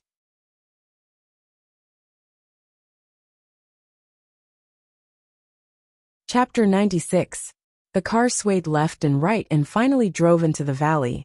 The view in the valley was relatively wide, but the road was more narrow and bumpy. The winding mountain road made everyone in the car feel dizzy and disoriented. Miss Zhang couldn't stand it and began to vomit. Her face was pale and she was about to faint. Xiao Xiao was fine. After all, he had cultivated before. Although the ride here was uncomfortable, he could feel that the spirit energy was very abundant. It seemed to be a good place to cultivate. The mountain road had not been repaired at all. Xiao Xiao and the others were bounced up and down in the car. Finally, after the most violent jolt, an emergency brake was applied, and the car came to a stop. The driver got out of the car and looked. He was right. There was a big pit in front of them. It seemed that they could only go around the big pit. The driver got into the car and turned the steering wheel. He drove around the big pit, but he stopped after 2 steps. The driver tried to move forward a little more, and finally stopped at an intersection. "I'm sorry, the car can only drive here. The road ahead is too narrow. I have to trouble everyone to walk over," the driver said apologetically. There were vegetable fields on both sides of the road that could only be seen with the naked eye. This road was very narrow and led to a small village in the distance. It could only allow a row of 3 people to walk side by side. The car could not enter. It seemed that it had just rained in the valley. The ground was muddy. The teachers got out of the car and looked. The road was indeed too narrow. However, the village was still quite far from the valley. What were they going to do with their big and small bags? "Everyone, take your luggage down. There are wheels on the boxes, right? We are here to help the poor. This is a good opportunity to experience life." Miss Zhang, who came with them, encouraged everyone. Xiao Xiao and the others had to take all their luggage down and prepare to walk to the village. "It seems that we have to walk for at least 2 hours. Miss Zhang evaluated. "Let's walk. I'm tired from sitting. My whole body feels like it's going to fall apart. It's a good opportunity for me to move around." At this moment, Xiao Xiao was glad that he only brought a bag. There was basically nothing in the bag. The other teachers were originally dragging the boxes, thinking that it would save them a lot of effort since the boxes had wheels. But now that he was walking, he realized that the wheel had become a hindrance. The ground was bumpy to begin with, and in addition to the mud, The wheels were soon covered with mud, and soon they couldn't be dragged anymore. Miss Zhang had no choice but to carry the suitcase and walk forward. In the box, there were not only their clothes, but also books for the children in the village. Xiao Xiao saw that the others were indeed struggling, while he was empty-handed, and felt a little embarrassed. He went forward to pick up the heaviest box and said to everyone, "I'll do this." He carried the box and walked as if he was flying. Miss Zhang looked at Xiao Xiao carrying the box, and then looked at the others. It was as if a white swan had fallen into a group of migrant workers. No matter how heavy the white swan was carrying, it would still raise its elegant and slender neck. It was still the most dazzling in the crowd. Miss Zhang sighed and said, "It's good to be young." At this moment, they saw an ox cart coming from the distance. It was slowly moving on the road, and behind the ox was a handcart. There was a person leaning against the handcart and waving a whip to drive the ox. It seemed that he came from the village. The teachers acted as if they had seen their savior. They quickly ran forward and waved their hands to call for the ox cart. Finally, they met in the middle of the road. The road was indeed narrow, so the two sides clashed and no one could pass. "Sir, can we borrow your ox cart?" No, move out of the way. I want to go to the front and farm." The old man on the handcart was not polite at all. "Uncle, we came here to help the poor. You see, we brought a lot of things to your village. These things are too heavy and we can't carry them. We'll borrow your handcart. You can come back later. We won't delay your work." "How can you not delay my work? It took me an hour to get here. If I bring them back, it will be afternoon by the time I come back. My work for the day has been delayed because of you." The old man refused no matter what. "Uncle, aren't we also here to help your village? You see, we are indeed in trouble. Please help us." Miss Zhang was still arguing with the old man. Xiao Xiao and the others looked at the teachers on the side. The old man kept shaking his head, as if he could not solve this problem. In the end, the two sides could not come to an agreement and blocked each other in the middle of the road. Xiao Xiao looked at the old man's stubborn head and directly pulled Miss Zhang over. "Let me try." He walked forward and stuffed 200 yuan bills into the old man's hand. "Uncle, is this 200 yuan enough to buy your time today?" The old man was holding back his anger with a red face. When he saw such a handsome young man who was so generous, his smile instantly widened. His wrinkled face immediately broke into a smile. His grin almost reached his ears, revealing a mouthful of big black teeth. "You should have said so earlier. It's enough. Young man, you are quite good at helping the poor." After saying that, he smiled and called Miss Zhang and the others to carry the luggage onto his ox cart. Miss Zhang was stunned. She did not expect Xiao Xiao's trick to be so effective. She secretly gave Xiao Xiao a thumbs up. It seemed that the family could live well anywhere. The cart only solved the problem of the luggage, and these people still had to follow behind. Xiao Xiao's high-end sports shoes were also full of mud. He looked at his feet in disgust. With a flip of his fingers, a gust of qi went towards the sports shoes. The mud on this pair of shoes fell off and turned into a pair of clean white shoes. "Xiao Xiao, your walking posture is good, and there is no mud on your feet. Look at us, we are in such a sorry state." Xiao Xiao smiled and felt proud. It seemed that cultivation was still beneficial. Ever since the old man took his reward, he had become a chatterbox. Of course, he treated the person who gave him money like a big shot. You don't know, 9 out of 10 people who came to help the poor were acting. There were only 2 people who came, but a bunch of reporters and cameramen. They only brought a few things and asked us to pose for them and cooperate with them to take photos. They even prepared the props, banners, pots, bowls, ladles, and so on. There is nothing you can think of that they can't do. Their ultimate goal is to lead the government to achieve political results. They never stayed for more than a day. "I say, you are quite strange this time. Why didn't a cameraman come with you?" Teacher Zhang was a little embarrassed when he heard that. "Grandpa, we just said that we're here to teach your children. When the time comes, we'll just take a few photos ourselves. We're not here for publicity, but to bring knowledge to the children here." "Then you are quite noble. How many days do you want to stay?" "We plan to stay for a week. The people from the Education Bureau will come later. If it is really hard here, they might consider sending a teacher here. Speaking of teachers, I've sent one before. But he left after a few days. Actually, we only have a dozen children here. The adults have all gone to work. The village is full of old people and children. If there is someone here to teach them how to read, that would be great. Xiao Xiao could not help but be curious. Grandpa, your place is not that far from the city. Why do you have to live here? This is our ancestral home. Our ancestors were tomb keepers. This was originally the tomb of a certain goddess. We have been guarding here for generations. The government has also mobilized us to move. To be honest, it's not that we don't want to move. This is a saying passed down from our ancestors. We the tomb keepers can only live beside the tomb.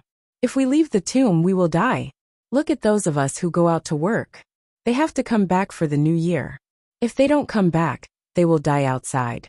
This teacher is speechless. Isn't this a feudal superstition? Is there really such a thing? Hey, don't say that this is a feudal superstition. It has been tested. Previously, someone did not come back for the new year and died outside. There was no news of them, and they could not be contacted. Slowly, generation after generation, no one dares to leave. Hearing the old man's words, everyone felt a chill run down their spines. Xiao Xiao looked at the surrounding mountains, and did not seem to see any tombs. The old man stared at Xiao Xiao's fair and handsome face. Young man, you are the best-looking person I have ever seen. You have to be careful. The tomb we are guarding is a female lead. I heard that she likes pretty boys the most. Don't go out at night, or you will be caught by her. After saying that, he chuckled. Miss Zhang could not stand it anymore. Grandpa, don't joke like that. The child is still young. Don't scare him. The old man looked at Xiao Xiao from head to toe. Still young? You are already 16. In ancient times, there were several 16-year-olds. The more the old man spoke, the more ridiculous he became. Xiao Xiao listened to him and treated it as a joke. As the crown prince of the demon world, would he be afraid of these demons and monsters? Wouldn't that be a joke? The group chatted as they walked. After about an hour, they finally arrived at the entrance of the village. As soon as the ox cart stopped, a child ran over in a panic. The child was crying with tears and snot. His eyes were filled with fear. When he saw the old man, he quickly ran over. Grandpa, Grandpa, Daniel fell into the well. The old man was shocked. He quickly jumped down from the ox cart. What happened? Let's go and take a look. Did you call for others? I just rushed over and saw you alone. Then quickly call for others to help. After saying that, the old man hurriedly ran into the village without even saying goodbye. Miss Zhang and the others looked at each other. Let's go and see if we can help. Thus, the group followed the old man into the village.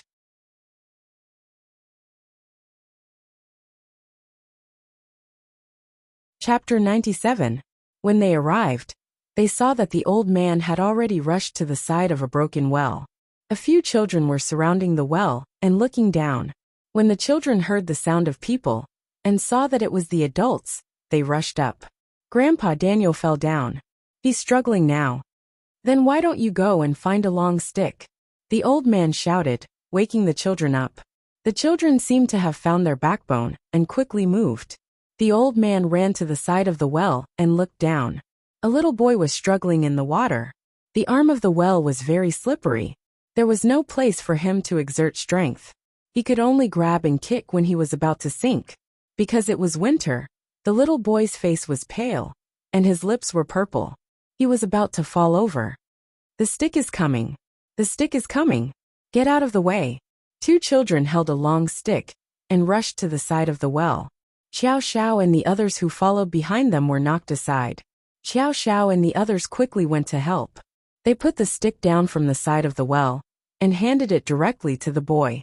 However, the boy was extremely panicked. He grabbed everywhere in a hurry. Because of his slapping hands, water splashed everywhere. A lot of water splashed directly into his eyes. The cold well water irritated him so much that he didn't dare to open his eyes.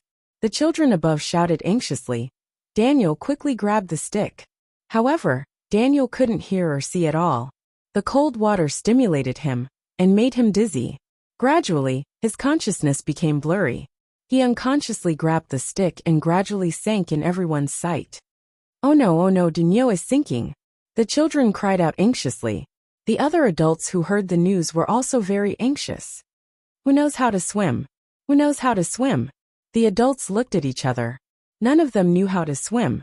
How could people who lived in the valley have the opportunity to learn how to swim? They only saw an adult. He gritted his teeth and stared. Go and find a rope to send me down. Where can we find such a long rope? Just as everyone was as anxious as ants on a hot pan, they heard a splash. A heavy object fell into the water.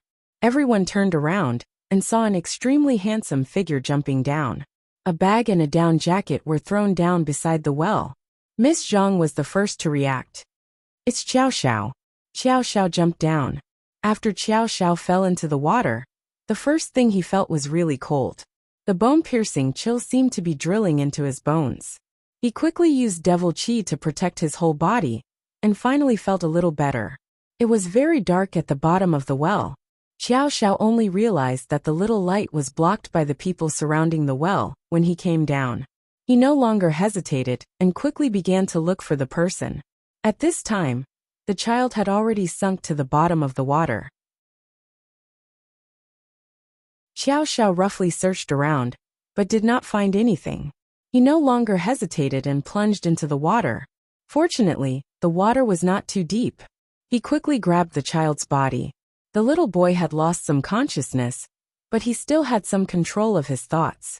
Feeling that someone was holding him, he seemed to have found a life-saving straw and desperately pressed on Xiao Xiao. Xiao Xiao was caught off guard and was strangled by his throat. In the entanglement, Xiao Xiao was forced to drink a mouthful of water. Xiao Xiao was so disgusted that he wanted to vomit. He did not even know what kind of water this was. It was disgusting. People who were drowning were very strong. Xiao Xiao had already clearly experienced this. He tried for a long time, but could not pry the child's hand away. It was really F***king heavy. Xiao Xiao had no choice but to use devil chi to knock the child unconscious, and then directly carry him on his shoulder. When they floated to the surface, the anxious crowd cheered happily. We saved him. Quick, pull him up. With Xiao Xiao carrying them, it was much more convenient. Xiao Xiao pulled the rod, and the crowd worked together to pull the two of them up. This child needs to be sent to the hospital quickly. He's already unconscious. Xiao Xiao did not care about his sorry state, and said as soon as he came up. Hearing this, the crowd was dumbfounded. We are so far away from the hospital. Then who knows how to do CPR? Xiao Xiao continued to ask. Why don't I try? Shinho volunteered and walked up. The villagers looked at him with gratitude and anticipation. Shinho recalled how to do CPR, and tried to do it again and again. Time passed by minute. 5 minutes, 10 minutes, 15 minutes. But Daniel still did not move. Miss Zhang, is this useful? A villager asked uncertainly. Should we send him to the house first? If the child freezes, he won't be able to wake up. Another villager spoke up. Shinho was already sweating all over, and Xiao Zhao's hair was still dripping with water. Wait a little longer. My grandson, you can't die. Finally, a villager's nervous mood exploded after hearing this sentence, and began to cry. Fear spread. Some of the villagers had already knelt on the ground, and kowtowed to the mountain in the east. Goddess, you must protect Daniel. He is also your tombkeeper. Stop arguing. Xiao Xiao shouted. Everyone was frightened by Xiao Zhao's shout. When they looked up, they saw Xiao Zhao's eyes. At this time, his whole body was wet, but he did not make a sound. Although he was in a sorry state, it could not hide his natural elegance. His pair of bewitching eyes were dark and bottomless, like a deep whirlpool, making people involuntarily lose themselves and submit to him. Xiao Zhao's words were powerful and dignified. Everyone was silent, and did not dare to say anything else. They all stared blankly at Shin Ho, who was still doing CPR. 20 minutes, 25 minutes, 30 minutes. Under the continuous CPR, Daniel finally spat out a mouthful of water, followed by a violent cough. Everyone's tense heartstrings finally relaxed. A few children excitedly jumped up. He's alive! He's alive! Several people turned back and kowtowed to the mountain in the east. Thank you, goddess, For your protection. You're not thanking the person who saved you. Why are you thanking the goddess? The old man driving the ox cart could not stand it anymore. Yes, yes, yes. Thank you, thank you. Thank you for your bravery. Otherwise my grandson would not be here. An old man rushed up and thanked them. All right, quickly bring the children to change clothes. Don't catch a cold. Xiao Xiao directly interrupted him. This benefactor, please also change clothes. It won't be good if you catch a cold. Everyone was beaming with joy. Farmers were just that simple. The old man driving the ox cart also changed his attitude and thanked them profusely. Tamura Nobuharu finally had the time to come up and said with a smile, "You're here to teach, right? Your living quarters have already been arranged. Follow me." Xiao Xiao only now felt a little cold. When the cold wind blew he shivered. Fortunately, he had the protection of demonic energy. Otherwise he would definitely catch a cold. At this moment he suddenly sneezed. The village chief beside him quickly said, "Xiao Xiao, I'll get the family to boil some ginger soup and send it to you. Don't catch a cold." Xiao Xiao did not mind at all. He grinned. "It's fine. I'm in good health. Someone probably misses me." The village chief was happy when he heard this. "That's true. Young man, you're so handsome. There's probably a lot of people who miss you." Shinho added, "Xiao Xiao is our school's most handsome boy. He's a big star in school. It's not easy. This young man is good-looking and has a good character. He'll definitely do great things in the future." The group followed the village chief to a house in the south of the village. The house was very simple. It only had one floor, and the roof was covered with a layer of thatch. "It can't be. This is a thatched house." Miss Zhang was extremely surprised. The village chief said, "Most of the houses in the village are thatched houses. We're used to living here, so we don't think much of it. It's indeed incomparable to the houses in the city. However, we have a saying here. It's passed down from our ancestors. With the goddess's blessing, thatched houses are the safest. Therefore, we add another layer of thatch on top of the tiled house. Otherwise it won't leak." "You believe the goddess's words so much?" Miss Zhang could not help but ask curiously. "Of course. We're the goddess's tomb keepers. If we don't listen to her, who will we listen to? You can't be disrespectful to her. She'll hear you." The village chief looked serious. "What will happen if she hears you?" Xiao Xiao was curious. "She'll punish you if she hears you. You'll stay here for a week. Remember, don't wander around at night. Don't go out if you hear strange sounds. The goddess will send people out to patrol the mountains at night." The village chief explained with great detail. Miss Zhang originally wanted to blurt out, "Strange powers and gods." However, when she thought about the village chief's words, she swallowed it back. Xiao Xiao listened and believed it. Such things happened in the 6 realms. There was nothing strange about it. Anyway, it was only a week. It would pass very quickly. After entering the room, it was terrifyingly dark. There was only a very small window. It was still daytime outside. If the lights were not turned on, they would not be able to see anything. There was a wire on the wall that was connected to the only light bulb. Miss Zhang was looking for the switch when the village chief stopped her. "There's only electricity at night. We're poor here, so electricity is expensive. That's why it's only turned on when it's dark. Many people still have candles." The village chief continued, "I'm sorry. Our conditions here are really simple. There are only 3 rooms. There are quite a lot of people coming this time, so it might be crowded. There's another person from school. He'll probably arrive tomorrow, so we have to leave 2 rooms for him." Then he brought them to each room to take a look. It was unknown how the room was done. A piece of soil was placed along the wall. It reached their knees and formed a platform that looked like a bed. It was about 4 meters long and 2 meters wide. You can only sleep vertically.